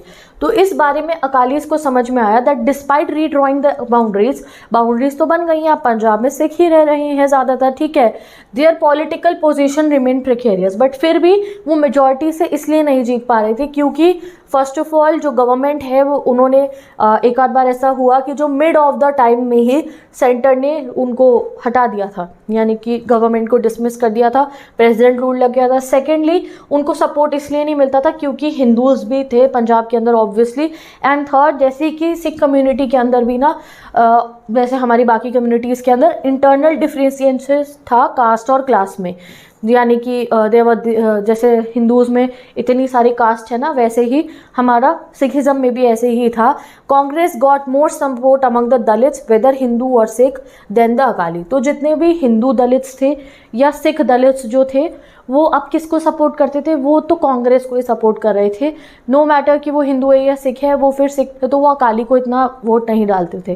क्यों डालते थे वो, तो वो आपको पता है, इंदिरा गांधी जी बहुत वेलफेयर पॉलिसी दिखाती थी, प्रो पुअर वेलफेयर प्रोग्राम वाली, इस वजह से उन्हीं को सपोर्ट मिलता था। तो इवन दो अकाली का जो है वो मेजॉरिटी गेन नहीं कर पा रहे थे, एंड क्या हो रहा था फिर जो है कांग्रेस की, कई बार कांग्रेस के साथ में सरकार बनती थी, इस टाइप से हो रहा था, ठीक है। तो आप देखते हैं आगे क्या होता है। It was in this context, अब ऐसा सब कुछ चल रहा था। तो 1970s में एक सेक्शन था अकालीस का जिन्होंने पॉलिटिकल ऑटोनॉमी फॉर रीजन मांगना शुरू करा। पॉलिटिकल ऑटोनॉमी मतलब होती है पावर। अब पावर किस टाइप की, तो उन्होंने कहा फेडरल स्ट्रक्चर को आप और स्ट्रॉन्ग करो। फेडरलिज्म मतलब एक पावर होगी स्टेट गवर्नमेंट के पास बहुत सारी अपनी, कुछ पावर्स होंगी सेंट्रल गवर्नमेंट के पास में, ठीक है, मतलब समझ गए। तो जो स्टेट गवर्नमेंट है अब वो चाह रही थी कि आप स्टेट गवर्नमेंट को और स्ट्रॉन्ग करो। अकाली ये कहते हैं कि आप स्टेट गवर्नमेंट को और स्ट्रॉन्ग कीजिए, हमें और पावर्स चाहिए क्योंकि वी आर डिफरेंट, जो है हमारा ये पूरा एरिया है अपना, हमारी अपनी एस्पिरेशन है, कुछ वाटर डिस्प्यूट्स भी थे, बहुत सारी चीज़ें थी। इस सब को लेकर वो कहते हैं हमें हक दो, हम अपने लॉज खुद बनाएंगे, सीधा सिर्फ हमें सेंट्रल का ज़्यादा दखल अंदाजी नहीं चाहिए। सो दे डिमांडेड ऑटोनॉमी, और इस चीज़ को उन्होंने रिफ्लेक्ट करा था एक रेजोल्यूशन में जो उन्होंने आनंदपुर साहिब की कॉन्फ्रेंस में पास करा था। तो 1973 के अंदर एक आनंदपुर साहिब जो है कॉन्फ्रेंस ये पास करते हैं और उसमें ये रीजनल जो है ग्रेटर ऑटोनॉमी मांगते हैं। अब the Anandpur Sahib resolution asserted regional autonomy and wanted to redefine centre state relationship in the country. Obviously जो मैं आपको बता चुकी हूँ वो चाह रहे थे कि हमारे को ज़्यादा पावर मिले। The resolution also spoke of the aspirations of Sikh com, वो सिख कम्युनिटी की जो डिमांड एस्पिरेशन थी उसको भी कहते हैं, और nation, and declared it's goal attaining बोलबाला यानी कि सिख डोमिनेंस और हेजेमनी। अब यहाँ पे सिख नेशन मतलब ये नहीं था, आप ये मत समझना था they were demanding for a separate Sikh nation, ये डिमांड नहीं हुई थी। और बोलबाला हो कौम का, इसका मतलब भी ये नहीं था कि दे वांटेड हेज, ऐसा कि अलग नेशन हो, नहीं। इसका मतलब ये था दैट जैसे पंजाब में सिख है, ठीक है, तो यहाँ पे जो सिख लोग रह रहे हों उनको खुद को रूल करने की पावर, क्योंकि उनके पास अपना जो रिलीजन के हिसाब से, अपने एरिया के हिसाब से जो उनकी डोमिनेंस है वो उनके हाथ के अंदर हो, ठीक है, क्योंकि सेंटर के पास बहुत ज़्यादा पावर्स होती है कंपेयर टू स्टेट, ठीक है। फेडरलिज्म स्ट्रक्चर हमारा ऐसा होता है, सेंटर पे पावर है, स्टेट पे, फिर पंचायत पे, फिर हमें ऐसा डिवीजन कर रखा है। तो क्योंकि जो है यहाँ पे सिख कम्युनिटी के लोग रह रहे हैं, तो यहाँ पे उन्होंने क्या कहा कि हमें पावर चाहिए, हमें और ज़्यादा ऑटोनॉमी चाहिए, कुछ और फेडरलिज्म के स्ट्रक्चर को आप और डिफाइन करो। The resolution for the plea for centering the federalism in India, और पावर चाहिए। The resolution had a limited appeal among the Sikh masses. अब इस रेजोल्यूशन को सभी सिख कम्युनिटी के लोग जो है इतना ज़्यादा सपोर्ट नहीं कर रहे थे, ठीक है। A few years later after the Akali government had been dismissed in 1980s में जो है अकाली जो गवर्नमेंट थी उसको डिसमिस भी कर दिया गया था। अब आपको बहुत डिटेल में सब नहीं बता रखा है, क्योंकि जो है भी तो हम अपने बोर्ड एग्ज़ाम के लिए ही पढ़ रहे हैं इसमें। तो 1980s में डिसमिस कर दिया गया था अकाली गवर्नमेंट को, क्योंकि कुछ थ्रेट्स हो रहे थे, इस वजह से। Akali Dal now launched a movement on the question of distribution of water between Punjab and neighbouring states. क्योंकि इस वजह से अकाली दल जो ये वो मांग रहा था ना, आनंदपुर साहिब जो कॉन्फ्रेंस के अंदर से उन्होंने डिमांड्स करी थी फेडरलिज्म को स्ट्रॉन्ग करने की, दिस दैट, इतनी सारा जो है डिस्टर्बेंसेस चल रही थी। तो 1980s के अंदर जो है इनकी गवर्नमेंट को डिसमिस कर दिया जाता है, और जो है इस वजह से ये और नाराज़ हो जाते हैं ऑब्वियसली कि सेंटर ने डिसमिस कर दिया और प्रेसिडेंशियल रूल लग जाता है। और इन्होंने एक और डिमांड करी थी, वो था question of distribution of water between Punjab and जो है नेबरिंग स्टेट्स, जो नदी का पानी था उसको शेयरिंग को लेकर। A section of the religious leaders now raise the question of autonomous Sikh identity also, ठीक है। आगे पढ़ते हैं। अब नाउ लीडरशिप ऑफ जो पंजाब की मूवमेंट था, अभी तक जो है मॉडरेट अकालीज के पास था, अकाली दल के मॉडरेट लोगों के पास। अब वो मॉडरेट से ना एक्सट्रीमिस्ट के पास जाने लगता है, जो आर्म्ड इंसर्जेंसी में बिलीव करते हैं अपनी बातें मनवाने के लिए। एक्सट्रीमिस्ट मतलब कौन होते हैं? एक्सट्रीमिस्ट वो लोग होते हैं जो रेडिकल मेजर का, जैसे बंदूकें उठाना, अटैक करना, इसमें बिलीव करते हैं अपनी बात मनवाने के लिए, ठीक है। तो ये भी डिमांड वही कर रहे थे कि क्या चाहिए हमें, और अपनी स्ट्रॉन्ग ऑटोनॉमी चाहिए, पावर चाहिए एंड ऑल दैट, यही सब चीज़ें ये डिमांड कर रहे थे। और इनमें से कुछ फ्यू ओनली सपोर्टर्स ऐसे थे एक्सट्रीमिस्ट के, जो ओपनली जो है सेपरेट नेशन की भी डिमांड कर दिया करते थे। बट हाँ, मेन यही था कि हमें अपनी पावर चाहिए, डिस्ट्रीब्यूशन ऑफ रिवर वाटर, ये सब चीज़ें ये हमारे हाथ में दे दो, मेन यही था। कुछ फ्यू सपोर्टर्स थे जो कुछ ऐसे सेपरेट नेशन का कहते थे। बाकी एक्सट्रीमिस्ट अकालीस की डिमांड क्या थी? इनकी डिमांड थी, मॉडरेट से जब एक्सट्रीमिस्ट में गया तो डिमांड तो वही थी, बट ये क्या कर रहे थे, आर्म्ड मतलब अटैक्स हो रहे थे रीजन्स में, और वो बंदूकें, हथियार, तो ये सब में ये ज़्यादा बिलीव कर रहे थे, ठीक है। ऐसे ये बगावत कर रहे थे, रिवोल्ट कर रहे थे, ठीक है। अब क्या करा एक्सट्रीमिस्ट अकालीज ने, गोल्डन टेम्पल को अपना हेडक्वार्टर बना लेते हैं, and militants took over the golden temple in Amritsar, turning it into an armed fortress. तो वहाँ पे वो उनको, हमारे गोल्डन टेम्पल को जो एक्सट्रीमिस्ट अकालीज थे वो उसको एक आर्म्ड फोर्ट्रेस में बना देते हैं, यानी कि वहाँ पे हथियार रखते हैं और पूरा चला रहे होते हैं अपना रेबेलियन। अब क्या होता है फिर इसके रिटेलिएशन में हमारी जो गवर्नमेंट है वो जून 1984 में ऑपरेशन ब्लू स्टार लॉन्च करती है। इंडियन गवर्नमेंट ने मिलिट्री ऑपरेशन करा to remove militant from Golden Temple. तो गोल्डन टेम्पल से जो है मिलिटेंट को हटाने के लिए, एक्सट्रीम काली मिलिटेंट जो थे इनको हटाने के लिए जो इंडियन गवर्नमेंट है वो क्या करती है, Indian government operation Blue star launch करती है और हमारी मिलिट्री वहाँ जाती है। उस दौरान हम जो ये उनको तो बाहर निकाल ही देते हैं, एक्सट्रीमिस्ट मिलिटेंट जो ये दंगे कर रहे थे उनको, बट अनफॉर्चुनेटली उस दौरान जो हमारी मिलिट्री थी और इस लड़ाई में जो हमारा गोल्डन टेम्पल है उसको सिग्निफिकेंट नुकसान पहुंच जाता है। जो गोल्डन टेम्पल है वो डैमेज हो जाता है और इससे सिख कम्युनिटी के लोगों का, एंड इनफैक्ट हम सब गोल्डन टेम्पल मतलब जो बिलीव करते हैं और जो मानते हैं तो उनके सेंटिमेंट्स बहुत हर्ट होते हैं कि इतना ऑस्पिशियस एंड होली है हमारे लिए गोल्डन टेम्पल, तो उसको नुकसान पहुंचता है तो गवर्नमेंट ने क्यों ध्यान नहीं दिया, बहुत हर्ट होते हैं sentiments. Many Sikh both in India and abroad saw Operation Blue Star as an attack on their faith, intensifying support for extremist group. अब इस बात से अब सिख भी बहुत बुरा लगता है सिखों को, इवन वो इंडिया के हो या फॉरेन के हो, कि जिस तरीके से गोल्डन टेम्पल के अंदर जाके जो है मिशन चलाया गया उस बात के ऊपर। और इससे क्या हुआ फिर जो एक्सट्रीमिस्ट वाले थे ना, जो बहुत एक्सट्रीमिस्ट वाले थे, उनका सपोर्ट उन्हें और लगने लग गया कि यस जो है हमारा गलत हो रहा है, हमारे साथ में गलत हो रहा है। अब क्या होता है, अक्टूबर 31, 1984 को प्राइम मिनिस्टर इंदिरा गांधी का असैसिनेशन हो जाता है। असैसिनेशन मतलब होता है मर्डर।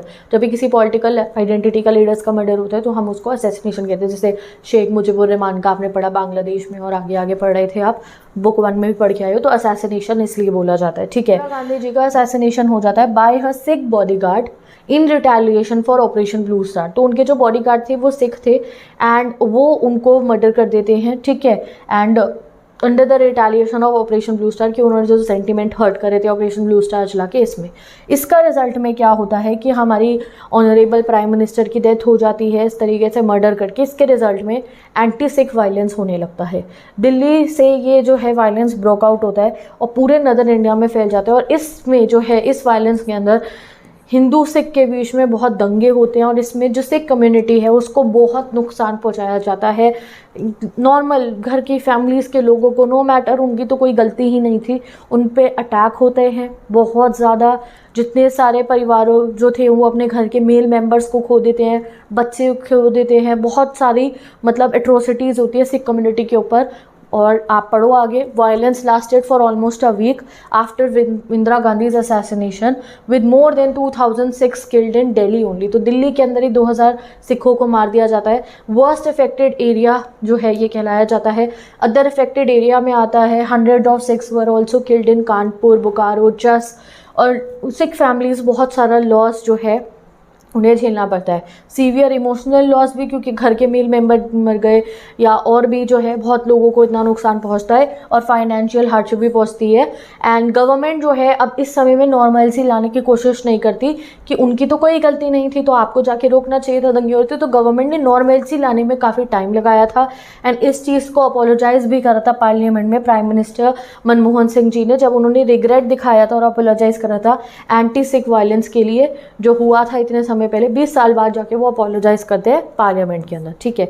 तो अब हमारा रोड टू पीस, अब कैसे फिर सब कुछ जो है पंजाब के अंदर सब कुछ रिस्टोर कैसे हुआ। तो इंदिरा गांधी की डेथ के बाद प्राइम मिनिस्टर कौन बन गया? राजीव गांधी जी। तो राजीव गांधी जी आप देख रहे हो कि सबसे मतलब पीसफुल रिलेशन बनाने की कोशिश कर रहे थे। अभी फारूक अब्दुल्ला का भी आपने पढ़ा, ये उनके पास भी गए कि चलो सरकार बनाते हैं मिलके। ऐसे ही अब ये क्या करते हैं 1984 में राजीव गांधी जी बातें करनी शुरू करते हैं मॉडरेट अकाली लीडर के साथ। अकाली दल के जो मॉडरेट अकाली थे ना, एक्सट्रीमिस्ट वाले नहीं, मॉडरेट अकाली लीडर के साथ, जिनका नाम था हरचंद सिंह लॉन्गवाल उनका नाम था। सो उनका नाम था हरचंद सिंह लॉन्गवाल और उनके साथ जाके वो अकॉर्ड साइन करते हैं। ये एग्जाम में क्वेश्चन आएगा, लिख लो। In July 1985, he reached an agreement with Harchand Singh Longwal, the president of the Akali Dal, aimed at restoring normalcy in Punjab. कि अब हम नॉर्मल सिचुएशन पंजाब में लगाएंगे। क्यों? क्योंकि अभी तक पंजाब में बहुत मिलिट्री इन्फ्लुएंस थी, बहुत सारे ऐसे रूल्स लॉज लगे हुए थे जिसके बारे में शायद अभी तक आपको नहीं पता होगा। क्या क्या जो है इस राजीव गांधी और लॉन्गवाल अकॉर्ड में क्या क्या चीज़ें फाइनल हुई थी। सबसे पहले appointment of separate commission to resolve border dispute between Punjab and Haryana, कि कमीशन बैठेगी जो बॉर्डर का डिस्प्यूट है उसे सॉल्व कर देगी। Establishment of tribunal to decide sharing of river water, जो रवि और ब्यास रिवर का वाटर है उसकी शेयरिंग को लेकर हम पूरा ट्रिब्यूनल बिठाएंगे और पंजाब हरियाणा और राजस्थान के बीच में जो शेयरिंग होगा उस पर बात करेंगे। The agreement included provision for compensation and better treatment of those affected by militancy in Punjab. जो लोग जो है पीड़ित हुए हैं पंजाब में जो वायलेंस हुआ उनको कंपनसेशन भी मिलेगी और अच्छा ट्रीटमेंट मिलेगा, ये फाइनल होता है। एंड नेक्स्ट क्या होता है? नेक्स्ट बहुत इंपॉर्टेंट है ये, withdrawal of armed forces act. तो पंजाब में उस समय पे आर्म्ड फोर्सेज एक्ट लगा हुआ था। The accord called for the withdrawal of the armed forces special power act in Punjab. तो इसमें ना बहुत सारे ऐसे एक्ट लगे हुए थे। आर्म्ड फोर्सेज एक्ट मतलब वहाँ पे मिलिट्री थी, और स्पेशल पावर एक्ट में मतलब अरेस्ट बहुत ज़्यादा कर लिया जाता था किसी को भी, उसमें मतलब इतने प्रोसीजर नहीं होते थे, मतलब बहुत ज़्यादा ना अनफेयर मीन्स अभी भी यूज़ हो रहे थे वहाँ पे नॉर्मल की यहाँ दोबारा दंगा फसाद ना हो वो सब करने के लिए। तो ये दो एक्ट्स लगे हुए थे, आर्म्ड फोर्सेज एक्ट और स्पेशल पावर एक्ट, इन दोनों को विड्रॉ कर लिया जाता है। अब आपको रोड टू पीस का आगे बता रखा है। 1992 में जब पंजाब में इलेक्शन होते हैं तो सिर्फ 24% ऑफ द एलिजिबल वोटर्स जो है वोट करने जाते हैं, क्योंकि बहुत डर, सस्पिशन और वायलेंस से वो डर चुके थे, ठीक है।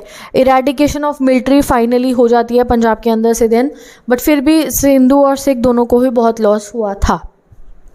रिटर्न टू पीस फाइनली होता है मिड 1990 से, जब पीस रिटर्न होती है पंजाब को। Akali Dal, Badal and BJP alliance won a major victory in the first normal election post militancy in 1997। तो 1997 में जाके जो है दोबारा सिचुएशन नॉर्मल होती है।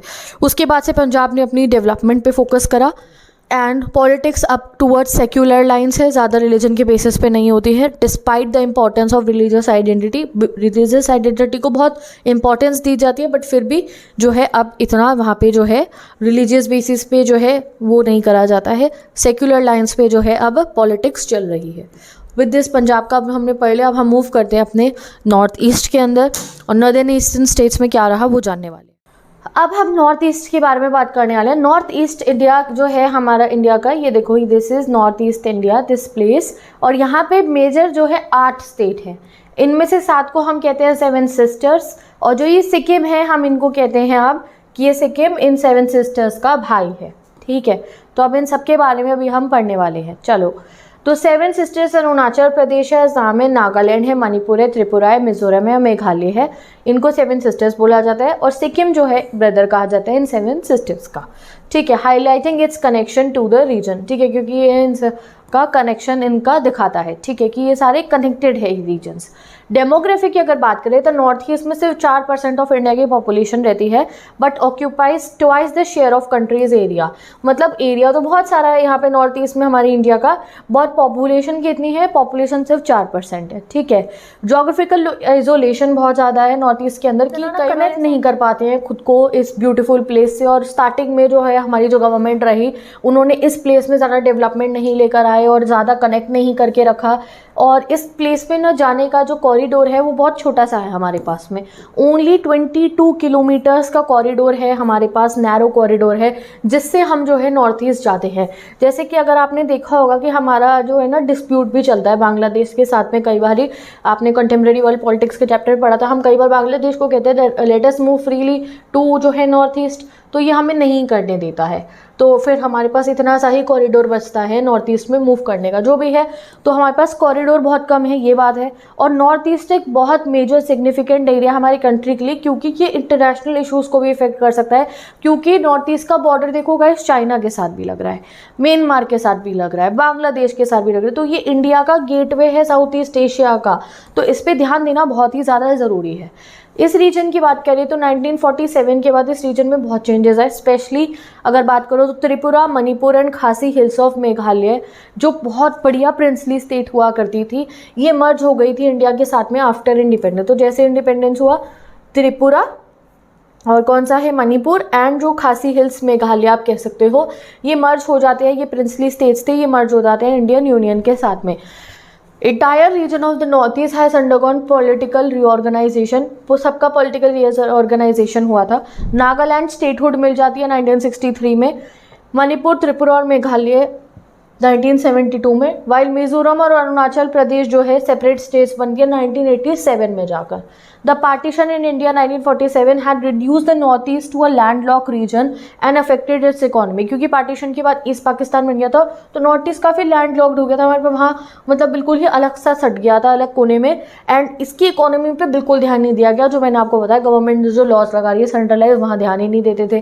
Cut off from the rest of India, region suffered neglect and developmental terms. Its politics remains insulated. At the same time, most states in the region underwent major demographic changes due to influx of migrants from neighboring state and countries. अब एक तो क्या हो रहा था, यहाँ ना development पहुँच रहा था, ऊपर से इन स्टेट्स की जो डेमोग्राफी यानी कि जो यहाँ पर्टिकुलरली लोग रह रहे थे उनको भी इफेक्ट हो रहा था। कभी बांग्लादेश से रेफ्यूजीज आ रहे थे, कभी बाकी कंट्रीज से रेफ्यूजीज जो है इन जगहों पे आके सेटल जो है वो हो रहे थे। तो इट्स नॉट जो है एक पर्टिकुलर आइडेंटिटी के लिए ये सही नहीं होता है कि रेफ्यूजी पॉपुलेशन बहुत ज़्यादा हो जाए। तो आइसोलेशन ऑफ द रीजन की वजह से हम यहाँ पे ज़्यादा डेवलपमेंट नहीं कर पाए और ये बैकवर्ड होता रहा as compare to other part of our country. Communication भी सिस्टम हमने इतना स्ट्रॉन्ग नहीं बना पाए नॉर्थ ईस्ट एरिया के अंदर, रेलवे लाइन्स हो गए आप बाकी मानो, और इस वजह से जो है यहाँ फर्दर जो है प्रॉब्लम्स क्रिएट होती हैं। 3 इशू नॉर्थ ईस्ट डिमांड करते हैं। पहला ऑटोनॉमी, हमें और पावर चाहिए। दूसरा यहाँ पे सेक्शन मूवमेंट भी देखे एंड ऑपोजिशन टू आउटसाइडर। तो कुछ सेक्शन मूवमेंट भी देखे, जो कुछ नॉर्थ ईस्ट की 2 आप ऐसे स्टेट्स हो गए, दोज हु वांटेड कि हमें अलग कर दो, we want our separate country, ठीक है। और ऑपोजिशन टू आउटसाइडर भी करा कि इतने रेफ्यूजी जो हमारे यहाँ आ रहे हैं आप उन्हें मना करो। Topic demand for autonomy. तो जब हमें आज़ादी मिलती है तो मणिपुर और त्रिपुरा को छोड़कर बाकी ये जितनी भी स्टेट्स हैं ये सब असम में आती थी। मैंने आपको मैप भी दिखा रखा है कई बार, प्रिंसली स्टेट्स वाला जो मैप दिखाते हैं और ब्रिटिश इंडिया वाला, तो उस समय में तो आप मानो असम ही असम था, बस जो मणिपुर और त्रिपुरा है वो अलग रीजन थे, बाकी पूरा असम ही था।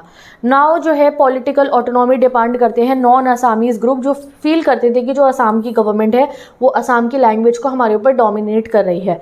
बहुत प्रोटेस्ट और रायट होते हैं यहाँ पे थ्रू जो है किसके खिलाफ, असम के डोमिनेंस के खिलाफ में, जो क्योंकि ना ये इस रीजन में असम के अंदर आज के समय पे आप देख रहे हो कौन कौन से है, ये देखो आप वापस चलते हैं हम हमारे मैप पे, तो ये देखो आप क्या क्या है, Meghalaya is there, Nagaland is there, ठीक है, साथ में जो है आप कह सकते हो अरुणाचल प्रदेश है, इतने सारे एरियाज है, ठीक है, अब मिज़ोरम है। तो ये देख सकते हो आप यहाँ पे कि अलग अलग ट्राइब्स थी यहाँ पे और सब लोगों की अलग अलग लैंग्वेज और आइडेंटिटीज़ थी। बट क्योंकि ब्रिटिश इंडिया में लैंग्वेज और कल्चर का तो कोई महत्व था ही नहीं, देते ही नहीं थे वो लोग, तो पूरा का पूरा असम बन रखा था। इन्होंने अपनी ना मतलब प्लांटेशन, टी प्लांटेशन वगैरह ये कराते थे यहाँ पे ब्रिटिशर्स, ये अपनी दो बस ट्रेड पर्पस से इन्होंने हमारी बाउंड्रीज मार्क कर रखी थी। तो अब जब जो है हमारे को आज़ादी मिल गई तो यहाँ के लोगों ने कहा कि हमारे को भी अब अपनी अपनी स्टेट चाहिए, हमें अपने अपने लॉज बनाने, हमें आपको अपना कल्चर रिवाइव रखना है। तो यहाँ पे जो है यहाँ के जो ट्राइबल कम्युनिटीज़ के लीडर थे उन्होंने सेपरेट होने के असम से डिमांड करी और ईस्टर्न इंडिया ट्राइबल यूनियन बनता है, which later became the all party hill leader conference in 1960। तो पहले ये अपना यूनियन बनाते हैं, फिर इसको ये all party hill leader conference बनाते हैं अपनी 1960 में। ये कॉन्फ्रेंस में ये डिमांड करते हैं कि ट्राइबल स्टेट बने out of Assam instead of unified tribal state. पूरी असम हमें नहीं चाहिए, हमें अलग अलग स्टेट्स चाहिए और अलग अलग सेपरेट स्टेट्स की डिमांड करते हैं, जैसे मेघालय की, मिजोरम की और अरुणाचल प्रदेश की। त्रिपुरा और मणिपुर को भी स्टेटहुड ग्रांट होती है इसी पीरियड में, क्योंकि पहले ये जब इनको प्रिंसली स्टेट्स का दर्जा से हटाया गया था, इन्होंने इंस्ट्रूमेंट ऑफ अकेशन पे साइन करा था, तो तब ये यूनियन टेरेटरीज बन गई थी। अब इनको भी स्टेटहुड ग्रांट कर दी जाती है, ठीक है। तो the reorganisation of the north east was completed by 1972 but autonomy demands continue. तो आपको पता है ये कब बनी थी, मैंने अब चैलेंजेस ऑफ नेशन बिल्डिंग में तुम्हें लर्न करवाई थी इसकी डेट्स। तो अभी तुम्हें कमेंट सेक्शन में बताना है मेघालय कब बना, मिजोरम कब बना, अरुणाचल प्रदेश कब बना, त्रिपुरा और मणिपुर को स्टेटहुड कब ग्रांट हुई, तो ये आपको बताना है, नहीं पता तो वरना चैलेंजेस ऑफ नेशन बिल्डिंग का लर्न करो, क्योंकि अगर अब तो आ गए इस चैप्टर पे चैलेंजेस लर्न नहीं है तो कैसे कंप्लीट करोगे बुक को, ठीक है। चलो अब स्टेटहुड तो ग्रांट इनको भी हो गई, ये सब अलग अलग स्टेट बन गई। बट अलग अलग स्टेट बनने के बावजूद जो है इनकी डिमांड फुलफिल नहीं हुई थी। नाउ दे वांटेड पावर, कि हमें रूल को करने की पावर दो। कम्युनिटीज़ जैसे कि बोडोस, कर्बीज, निमसास, मैंने प्रोनाउंसिएशन करी हो तो आई एम वेरी सॉरी, गलत करी हो तो आई एम वेरी सॉरी। ये कम्युनिटीज़ ने जो है पब्लिक का सपोर्ट लिया और बहुत पॉपुलर मूवमेंट चलाए, sometimes resorting to insurgency to push their demand. कई बार रेडिकल भी हो जाते थे, यानी कि बहुत ही मतलब कि रिवोल्ट टाइप करने लगते थे अपने डिमांड फुलफिल कराने के लिए। Many were claimed by the multiple communities complicating the creation of new state. Assam के अंदर जो अब पर्टिकुलर असम रह गया था, अभी उसमें भी क्या हो रहा था, अभी भी डिफरेंट डिफरेंट कम्युनिटीज़ थी। कौन सी आपको बताई गई हैं 3 कम्युनिटीज़, जैसे बोडोस, कार्बिस एंड देमासास, जो मैं शायद गलत प्रोनाउंस कर रही हूँ तो आई एम सॉरी। ये 3 कम्युनिटीज़ विद इन असम कहते हैं कि हमें अलग एक और हमारी स्टेट बनाओ। बट इतनी छोटी स्टेट बनाना वॉज नॉट, हमारी गवर्नमेंट को लगा कि सही नहीं है इतनी छोटी स्टेट बनाना, ये फेडरल जो प्रोविज़न है उसको सही से यूटिलाइज नहीं कर पाएगा जो हमारी फेडरलिज्म की पावर है। तो इसलिए इनको क्या कर दिया गया था, इनको दो कार्बिस और दिमासास को जो ग्रेटर ऑटोनॉमी दे दी गई थी थ्रू डिस्ट्रिक्ट काउंसिल, और Bodos were recently granted N autonomous council. तो क्या हुआ यहाँ पे इनको डिस्ट्रिक्ट लेवल पे, कि रहेंगे तो ये असम के अंदर ही, असम स्टेट के अंदर ही है, बट डिस्ट्रिक्ट लेवल पे इनको ऑटोनॉमी दे दी गई थी। कार्बिस और दिमासास को पहले मिली थी, बोडोस को बाद में मिली, ठीक है जी। चलो अब आगे पढ़ते हैं, अब पढ़ेंगे हम सेशनिस्ट मूवमेंट। तो यहाँ का तो आपने देख लिया कैसे हुआ, पहले स्टेटहुड ग्रांट हो गई, फिर पॉपुलर अनरेस्ट हुआ, प्रोटेस्ट हुआ, तो क्या हुआ, इनको असम के अंदर ही डिस्ट्रिक्ट लेवल पे ऑटोनॉमी दे दी गई। अब आते हैं सेशनिस्ट मूवमेंट, मतलब अलगाववादी मूवमेंट, अलग करो, हमें तो अलग कंट्री बनानी है अपनी इस टाइप से। डिमांड फॉर ऑटोनॉमी जो है को एड्रेस करना आसान होता है, कॉन्स्टिट्यूशन में गिवन है कि अगर कोई ऑटोनॉमी पावर डिमांड कर रहा है आप उनकी बातें मानो। अगर ये कह दे कोई हमारे कंट्री का एक हिस्सा कि हम सेपरेट कंट्री बना देंगे, एंड सिर्फ एंगर से नहीं, बिल्कुल प्रिंसिपल होकर कह रहे हैं हाँ हमें अलग कंट्री बनानी है, तो इसका बहुत बुरा इफेक्ट पड़ता है। इसमें अब हम क्या डिसीजन लें, तो इंडिया में हमारे को ये चीज़ फेस करनी पड़ी, 2 टाइम फेस करनी पड़ी नॉर्थ ईस्टर्न स्टेट से, ठीक है। कंपेयरिंग दीज 2 केसेस से हमें पता चलेगा कि कैसे हम अपनी डेमोक्रेसी को चला पाते हैं। जब एक एरिया हमारी कंट्री का कह रहा था अलग नेशन बनाने, और आज के समय में तो हमारी कंट्री का हिस्सा है, तो क्या हमने किया होगा। तो इंडिपेंडेंस के बाद मीज़ो हिल्स जो एरिया था वो डेजिग्नेट करा गया था autonomous district with in the Assam. Mizoram है ना, उसकी बात हो रही है यहाँ पे। तो मिजो हिल्स को autonomous district with in Assam घोषित करा गया था। सम मिजोस को बिलीव करते थे वो कि वो नेवर पार्ट थे, किसके, कभी पार्ट ही नहीं रहे वो ब्रिटिश इंडिया के, एंड वो इंडियन यूनियन को ही बिलोंग नहीं करते हैं। तो सम पीपल जो मिजोरम के थे, मिजो हिल्स के थे, वो कहते थे कि हम तो ब्रिटिश इंडिया के पार्ट ही नहीं थे, हम इंडियन यूनियन का ही कभी पार्ट नहीं थे। एंड उन्होंने क्या कहा कि हमें अपनी अलग कंट्री बनानी है, हमें अलग कंट्री बनानी है। ये मूवमेंट और ज़्यादा उनका जो है सपोर्ट मिलता है उसको, क्योंकि जब यहाँ पे फेमाइन आई थी तो असम की जो गवर्नमेंट थी उन्होंने मिजो हिल में कुछ नहीं करा था 1959 में। मिजो हिल का एंगर फिर बहुत ज़्यादा बढ़ जाता है मिजो हिल के लोगों का, एंड इससे ये लोग अपनी बनाते हैं Mizo National Front under the leadership of Laldenga. ठीक है, चलो अब लदलिंगा इनके लीडर थे। 1966 में लदलिंगा की जो MNF थी, मिजो नेशनल फ्रंट, उन्होंने आर्म्ड कैंपेन करी फॉर इंडिपेंडेंस, अलग कंट्री बनाने के लिए जो है गोली बंदूक लेके उन्होंने आर्म्ड कैंपेन करी। इससे क्या हुआ, बहुत लंबी बैटल चली मिजो इंसर्जेंट्स और इंडियन आर्मी के बीच में। NFF fought a guerrilla war, got support from Pakistani government. अब तुम सोच रहे हो कि मिजो हिल्स, वहाँ के लोगों के पास इतनी बैटल के लिए इतनी एम्यूनिशन वगैरह कैसे आ रही है, चलो ठीक है होगी, बट ऐसे कैसे कि हमारी गवर्नमेंट से सीधा आर्मी से वो फाइट कर रही है, तो ये पहुंच जाता है पाकिस्तान इनकी मदद करने। तो पाकिस्तान का तो काम ही है कि हमारी कंट्री में स्टेबिलिटी ना आ पाए, तो पाकिस्तान इनको जो है क्या करता है, वो करने लगता है, वो मिलिट्री एड वगैरह मदद करने लगता है, बंदूकें दे रहा है, ये सब कर रहा है। अब तुम कहोगे दीदी यहाँ कहाँ से पाकिस्तान है कि मिजोरम के पास में, तो उस समय पे ईस्ट पाकिस्तान था ना, तो उस समय की बात हो रही है ये। ठीक है, तो ये ईयर तो देख लो 1959 जो चल रहा था अभी यहाँ पे, उसके बाद में MNF बनी और फिर आगे धीरे धीरे जो है ईस्ट पाकिस्तान था तब। तो ये शेल्टर भी प्रोवाइड करते थे इनको और इन्हें कहते थे हाँ आप अपनी इंडिपेंडेंस की तुम डिमांड करो।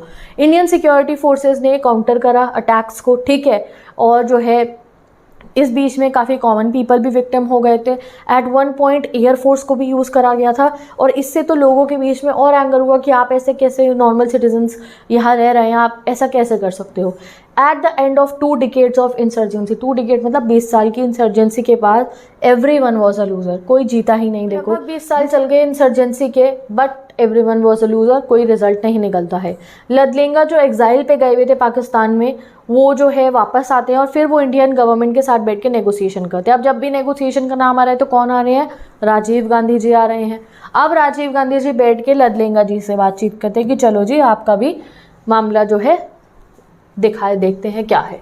तो राजीव गांधी जी नेगोशिएशन करने की कोशिश करते हैं लदलिंगा जी के साथ में। 1986 में पीस एग्रीमेंट साइन होता है राजीव गांधी और लदलिंगा जी का। As per this accord Mizoram जो है उसको फुल फ्लेज स्टेटहुड ग्रांट कर दी जाती है with special power, and MNF agreed to give up the secessionist struggle.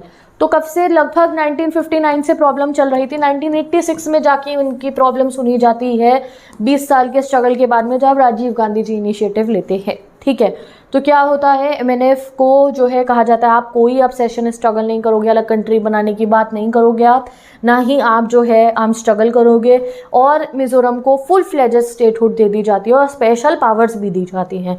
लदलिंगा को चीफ मिनिस्टर बना दिया जाता है मिजोरम का, and this accord prove to be a turning point in the Mizoram की हिस्ट्री। तो मिजोरम की हिस्ट्री में ये एक टर्निंग पॉइंट बन जाता है। टुडे अगर हम मिजोरम की बात करें, it is one of the most peaceful places in the region and has taken big strides in literacy and development. तो आज के समय पे मिजोरम बहुत ही ज़्यादा पीसफुल है नॉर्थ ईस्ट में, और यहाँ पे बहुत लिटरेसी का और यहाँ पे बहुत सारा डेवलपमेंट हुआ। अब आते हैं हम नागालैंड पे। ठीक है, यहाँ से भी हमें सेशनिस्ट मूवमेंट को देखने मिला, अलग कंट्री बनाने की बात। तो यही सिचुएशन नागालैंड में भी रही जो मिजोरम में रही थी। बट ये जो नागालैंड का जो चल रहा था पूरा का पूरा रिवोल्ट, वो उसको चला रहे थे अंगामी जापू फिजो। ये एक फैक्शन था नागास का, डिक्लेयर्ड इंडिपेंडेंस फ्रॉम इंडिया 1951। तो इन्होंने क्या करा, इन्होंने जो है क्या करा, इंडिया से इंडिपेंडेंस डिक्लेयर कर दिया 1951 में। फिजो ने रिजेक्ट करे मल्टीपल ऑफर जो हमारी कंट्री ने उन्हें दिए, और जो है इन्होंने क्या ऑप्ट करा कि नहीं हम तो आर्म स्ट्रगल करेंगे, मैं तो मतलब हमें तो अलग ही चाहिए नागालैंड। नागा नेशनल कॉन्फ्रेंस ने आर्म स्ट्रगल करना शुरू करा, जिससे कि ये नागालैंड के लिए सोवरेनिटी मतलब अपनी अलग कंट्री बना पाए और खुद को रूल कर पाए। After a period of violence insurgency, यानी कि नागालैंड के जो इंसर्जेंट्स थे और इंडियन गवर्नमेंट के बीच में और इंडिया की मिलिट्री के बीच में पहले फाइट हुई, ये सब हुआ। फाइनली ये लोग जो है अपना एक अग्रीमेंट साइन करते हैं, but this was not acceptable by the rebel faction. देखो 1951 से नागालैंड में ये शुरू हो गया था, अब इंसर्जेंसी शुरू हुई। अब नागालैंड में आप देख सकते हो कि जैसे कि इनको स्टेटहुड भी ग्रांट हो गई थी। इन 1963 स्टेटहुड ग्रांट कर दी गई थी, बट स्टिल जो है नागालैंड की प्रॉब्लम सॉल्व नहीं गई। स्टेटहुड ग्रांट करने के बाद जो है गवर्नमेंट को लगा कि शायद सिचुएशन ठीक हो, इनको ऑटोनॉमी मिलेगी, जो है अपने पावर मिलेगी। बट जो नागाज थे, उनकी कुछ ग्रुप्स थे, उनकी क्या डिमांड थी, नहीं हमें सोवरेनिटी चाहिए, क्योंकि हमारा कल्चर और आइडेंटिटी को हमें मेंटेन करने के लिए we want a separate identity. तो उसके बावजूद भी जो है स्टेटहुड ग्रांट करने के बाद भी मसला हल नहीं होता है, इंसर्जेंसी होती रहती है। आज के समय तक देयर आर सर्टेन इशूज जो अनरिजॉल्व है और अभी उन पे प्रेजेंटली बहुत बातचीत चल रही है, चाहे वो रिलेटेड टू सेपरेट आप कह सकते हो फ्लैग हो, कॉन्स्टिट्यूशन हो। अभी हम इतना डिटेल में स्टडी नहीं कर रहे हैं, अभी भी बहुत सारी बातचीत चल रही है। तो नागालैंड का इशू अभी तक अनरिजॉल्व है हमारी पॉलिटिक्स में।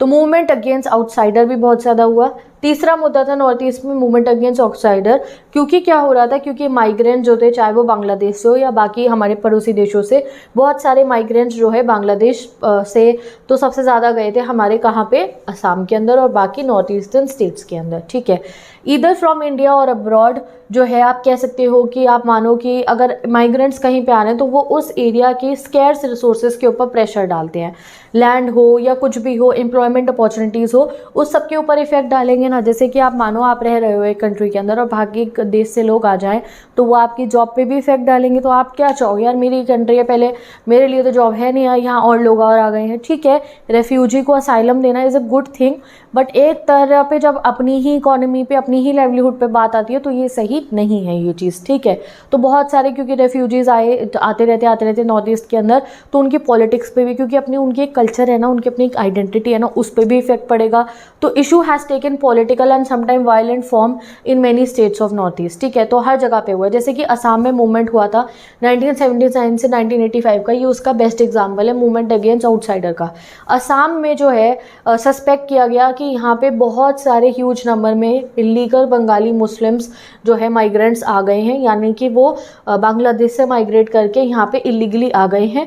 And they felt that unless these foreign nationals are detected and deported, they would reduce the indigenous Assamese into minority। अब क्या है, ये तो बहुत सारी तादाद में पहुंच गए थे, अब इससे क्या होगा, इनकी तादाद अगर ज़्यादा हो गई तो जो असम जिनका है इंडिजिनस पीपल जो है असम के, वो तो माइनॉरिटी में रह जाएंगे। तो सोचो पॉलिटिक्स कैसे बिगड़ सकती है कि जिन लोगों का असम है वहाँ पे तो पॉपुलेशन कम ही है ना, 4% ही थी अभी तक। ठीक है, तो वो लोग तो कम हो गए और यहाँ से रेफ्यूजीज़ पहुँच गए और वो मुस्लिम्स है, यहाँ अलग कल्चर आइडेंटिटी है, तो ये बहुत गड़बड़ चीज़ थी। There were other economic issues too, क्योंकि पॉवर्टी ऑलरेडी इन स्टेट्स में थी, यहाँ डेवलपमेंट था नहीं, और जो है natural resources like oil, tea and coal जो है यहाँ पे प्रेजेंट है, तो इसकी वजह से जो है ड्रेन होती है गाइस हमारी कंट्री की वेल्थ, अगर यहाँ पे रेफ्यूजी सेटलमेंट होता रहता और हम इस चीज़ को नहीं सुधारते। तो 1979 में ऑल असम स्टूडेंट यूनियन बनता है, जैसे हम कहते हैं आंसू। ठीक है, इस पर क्वेश्चन आता है एग्जाम में, ध्यान रखो इसको। ये किसी भी पॉलिटिकल पार्टी से एफिलिएटेड नहीं था एंड इन्होंने एंटी फॉरेनर मूवमेंट चलाया कि जो माइग्रेंट्स आए हैं आप उन्हें वापस भेजो, डिपोर्ट करो इन्हें, against the domination of Bengalis and other outsider जो इनके एरियाज में आके रहने लग गए थे और ये फॉल्टी वोटर्स बन रहे थे। Register that include the names of lakhs of immigrants. अब क्या हो रहा था कि यहाँ पे इमिग्रेंट्स का जो नाम था वो वोटिंग लिस्ट पे भी चढ़ चुका था। तो it is a wrong thing कि भाई उससे तो फिर वो उनके लीडर अपने जो है कल को इलेक्शन जीतने लग जाएंगे, इंडिजिनस पीपल का क्या होगा। तो उन्होंने डिमांड करा कि जितने भी आउटसाइडर आए हैं हमारी स्टेट्स के अंदर उन्हें वापस भेज दीजिए। ये एगिटेशन ने नॉवल मेथड्स का यूज़ करा, असम के बच्चों ने जितने भी थे उन्होंने सपोर्ट लगाया, अपना इकट्ठे आए वो और उन्होंने अच्छे मेथड्स का यूज़ करके प्रोटेस्ट करा। It involves many tragic and violent incidents also. अब ये थोड़ा फिर धीरे धीरे ट्रैजिक भी हुआ था, वायलेंट भी हुआ, आगे चल के loss of property and human lives भी बहुत ज़्यादा हुआ। The movement also try to blockade the movement of trains and the supply of oil from Assam to refineries. एंड इसमें फिर उन्होंने क्या करा था कि जनता हमारी बात, गवर्नमेंट हमारी बात सुने, तो यहाँ की जनता ने प्रोटेस्ट के दौरान ट्रेन्स को ब्लॉक करा जिससे ऑयल जो है असम से रिफाइनरीज तक ना पहुँचे। ठीक है, इवेंचुअली 6 साल की टर्मोइल के बाद राजीव गांधी पहुँचते हैं, देखो यहाँ पे भी गाइस, और जो है गवर्नमेंट एंटर करती है नेगोशिएशन से विद आंसू के लीडर्स के साथ में, और वो साइन करते हैं अकॉर्ड 1985 के अंदर। इस अग्रीमेंट के तहत जो भी फॉरेनर्स माइग्रेट करके असम गए ड्यूरिंग द बांग्लादेश वॉर, और उसके बाद में उनको आइडेंटिफाई करके वापस भेज दिया जाएगा। और with the successful completion of the movement, ये सक्सेसफुल रहता है मूवमेंट, आसू जिसको हम कहते हैं असम गाना संग्राम परिषद, वो अपने आप को एक रीजनल पॉलिटिकल पार्टी बना लेते हैं, असम गाना परिषद AGP, ठीक है। It came to power in 1985 with the promise of resolving the foreign national problems as well as to build a golden Assam. फिर ये 1985 में पावर में आ जाते हैं और ये प्रॉमिस करते हैं अपने लोगों को कि हम फॉरेन प्रॉब्लम्स जो आ रही हैं उनको भी सॉल्व करेंगे और जो है साथ ही के साथ में एक ग्लोबल असम बनाएंगे। असम अकॉर्ड से असम में बहुत ही ज़्यादा पीस आई, बट जो माइग्रेट्स प्रॉब्लम थी वो सॉल्व नहीं हुई। इशू ऑफ आउटसाइडर अभी भी असम के अंदर है और आज भी उनका मुद्दा है उनकी पॉलिटिक्स का। अब आता है हमारा नेक्स्ट स्टेट के ऊपर हम आने वाले हैं, जो इन सभी 6 बहनों का भाई है, वो है सिक्किम वाले हैं सिक्किम की। तो सिक्किम की अगर बात करें तो इंडिपेंडेंस के बाद में सिक्किम प्रोटेक्टोरेट स्टेट था इंडिया के। प्रोटेक्टोरेट स्टेट मतलब कि सिक्किम जो है पूरी तरीके से भी एक सॉवरेन कंट्री नहीं था, मतलब कि एक फुली इंडिपेंडेंट कंट्री हो, और पूरा इंडिया का पार्ट भी नहीं था। जो सिक्किम था जो है उसका जो डिफेंस था और फॉरेन अफेयर्स थे वो सारे हमारे हाथ में थे, हमारी गवर्नमेंट के हाथ में थे। जैसे कि आप मान लो काफ़ी बार इंस्ट्रूमेंटिफिकेशन पे साइन करवाने के लिए जो है यही सब चीज़ों को जो है पक्का किया गया था। तो सिक्किम को एक प्रोटेक्टोरेट स्टेट बना दिया। सिक्किम के राजा थे जिनका नाम था चोग्याल, और जो है जब भी कोई डिफेंस हो फॉरेन अफेयर्स हो वो तो सिक्किम के इंडिया ही संभालने वाला था, ठीक है। अब चोग्याल क्या करते थे, वो लोगों की जो पॉलिटिकल एस्पिरेशंस थी विद इन सिक्किम उनको नहीं मानते थे। सिक्किम की जो मेजॉरिटी पॉपुलेशन थी वो नेपाली थी, और जो माइनॉरिटी पॉपुलेशन थी, जो कम तादाद में लोग थे, वो थे लेप्चा भुटिया कम्युनिटी के, यानी कि भुटिया कम्युनिटी में कह रही हूँ, भुटिया कम्युनिटी के थे माइनॉरिटी में, और मेजॉरिटी में कौन थे, नेपाली थे। अब ये जो है दोनों ही कम्युनिटीज़ के डिमांड को तो फुलफिल कुछ नहीं करते थे, दे वांटेड डेमोक्रेसी, ये वो तो सोचते ही नहीं थे। वो ये बहुत प्रेफर करते थे एक छोटा सा एलाइट ग्रुप जो चलता था इनकी लेप्चा भुटिया कम्युनिटी का, ठीक है। वो चाहते थे कि यही पावर में रहे। एलाइट ग्रुप मतलब जो इनकी क्योंकि ये राजा थे ना, तो इनकी ये लेप्चा भुटिया कम्युनिटी का एक ग्रुप था, ये उनको ही, जो वो बहुत अमीर लोगों का एलाइट लोगों का ग्रुप था, ये चाहते थे कि मेरे बाद में भी आगे आगे आगे यही सब पावर में चलता रहे, वो ये चाहते थे। बट जो नेपाली पॉपुलेशन थी और बाकी पॉपुलेशन थी वो ऑब्वियसली डेमोक्रेसी चाहते थे, ठीक है। तो जो हमारे इंडिया के लीडर्स थे उन्होंने भी चोग्याल को कहा कि आप ऐसा मत कीजिए, आप पूरा अच्छे तरीके से सभी कम्युनिटीज़ की डिमांड को फुलफिल कीजिए।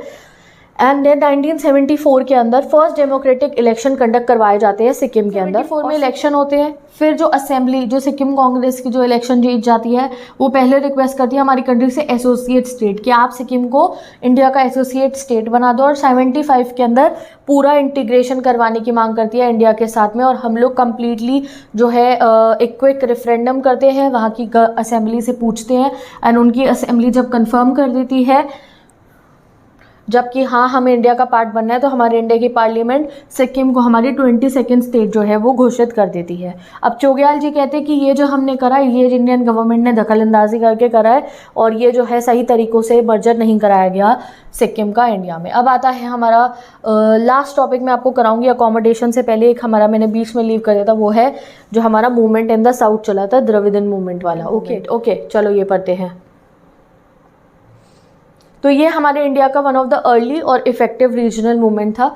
ये जो है एम्फोसाइज करता है नॉर्थ एंड साउथ के बीच में जो डिस्पेरिटी थी उसको, ठीक है। कई बार ये स्लोगन भी बोला जाता था साउथ के अंदर, the north thrives even as the south decays, कि जो कई बार गवर्नमेंट होती है वो साउथ पे ध्यान नहीं देती है, नॉर्थ पे ध्यान देती है, क्योंकि पॉलिटिकल, इकोनॉमिक और कल्चरल इनइक्वालिटीज़ बहुत ज़्यादा देखी जाती थी, ठीक है। तो यहाँ पे एक लीडरशिप निकल कर आती है, द्रविंदर कजागम। इसको फॉर्म करा था EV रामासामी पेरियार जिनको बोला जाता है उन्होंने, जो एक प्रोमिनेंट तमिल सोशल रिफॉर्मर थे। का द्रविड़र कजागम नाम का एक ग्रुप फॉर्म होता है, एंड इन्होंने अपोज करा ब्राह्मण की जो डोमिनेंस हो रही थी साउथ के अंदर, ठीक है, एंड रीजनल प्राइड को, जो इनका, क्योंकि देखो साउथ इंडिया का अपना कल्चर है, अपनी प्रैक्टिसेस है, उसमें प्राइड लेने को, and initially covering all the south India. तो स्टार्टिंग में जब ये बात करते थे, ये पूरे साउथ इंडिया की बात करते थे कि पूरे साउथ इंडिया के ऊपर जो है नॉर्थ का कल्चर इम्पोज नहीं करना चाहिए, बट क्योंकि बाकी स्टेट से इतना सपोर्ट नहीं मिला तो तमिलनाडु के अंदर ही ये ज़्यादा रहा। तो एवोल्यूशन हुआ डीके का, ये जो डीके का मूवमेंट चल रहा था वो एवोल्यूशन इसका होता है, और फिर धीरे धीरे ये 2 पार्ट्स में डिवाइड हो जाता है। एक तो वही हो गया डीके, और दूसरा बन जाता है द्रविड़ मुनेत्र कजागम, ठीक है, विच टू का पॉलिटिकल लेगेसी फॉरवर्ड, और ये आगे आगे बढ़ता रहता है। 1953-54 में डीएमके जो है 3 मेन एगिटेशन में इमर्ज होता है। पहला था, ये लोग कहते हैं कि जो कालाकुड़ी रेलवे स्टेशन है उसका नाम क्यों बदला गया, उसका नाम रख के दूसरा नाम रख दिया गया था जो नॉर्थ इंडिया की कोई एक इंडस्ट्री वगैरह पे बेस्ड था, समथिंग लाइक दैट। तो उन्होंने कहा कि नॉर्थ, इसका नाम क्यों बदला गया कालाकुड़ी स्टेशन का। दूसरा, तमिल कल्चरल हिस्ट्री को एजुकेशन की बुक्स में क्यों ज़्यादा शामिल नहीं करा जाता है, और तमिलनाडु के स्कूल करिकुलम की बात हो रही है। और हिंदी लैंग्वेज को ऑफिशियल लैंग्वेज जब बनाने की बात हुई तो उसका भी बहुत ज़्यादा अपोजिशन किया गया। फिर जो डीएमके जो है, इनका जो एंटी हिंदी एगिटेशन था ये काफ़ी सक्सेसफुल हो जाता है 1965 के अंदर। एंड इन द 1967 के स्टेट इलेक्शन में डीएमके पावर में भी आ जाती है, जो हम पढ़ के आए हैं रिसेंट चैप्टर्स के अंदर। इससे द्रविड़ मूवमेंट की विक्ट्री देखी जाती है कि लोगों ने इनके मूवमेंट में जो है इनकी पार्टी को सपोर्ट करा और ये जीत भी जाते हैं। पॉलिटिकल डोमिनेंस की बात करें तो after the death of DMK leader, जब इनके लीडर की डेथ हो जाती है, ये पार्टी फिर से स्प्लिट हो जाती है between DMK and the all Indian Anna DMK, यानी कि AIADMK, both claiming Dravidian legacy. दोनों की ही क्या है लेगेसी, द्रविडन की। दीज पार्टीज जो है आज के समय में भी ये तमिलनाडु की पॉलिटिक्स में बहुत ज़्यादा जो है प्रोमिनेंट है, और अभी भी नेशनल लेवल पे जब बनती है ना कोलिशन गवर्नमेंट, तो डीएमके भी उन सरकारों के बीच में होती है। अब अगर हम बात करें, अदर पार्टीज़ भी हैं यहाँ पे द्रविड़ से रिलेटेड, यानी कि साउथ के अंदर, जैसे MDMK, PMK, DMDK, ठीक है जी।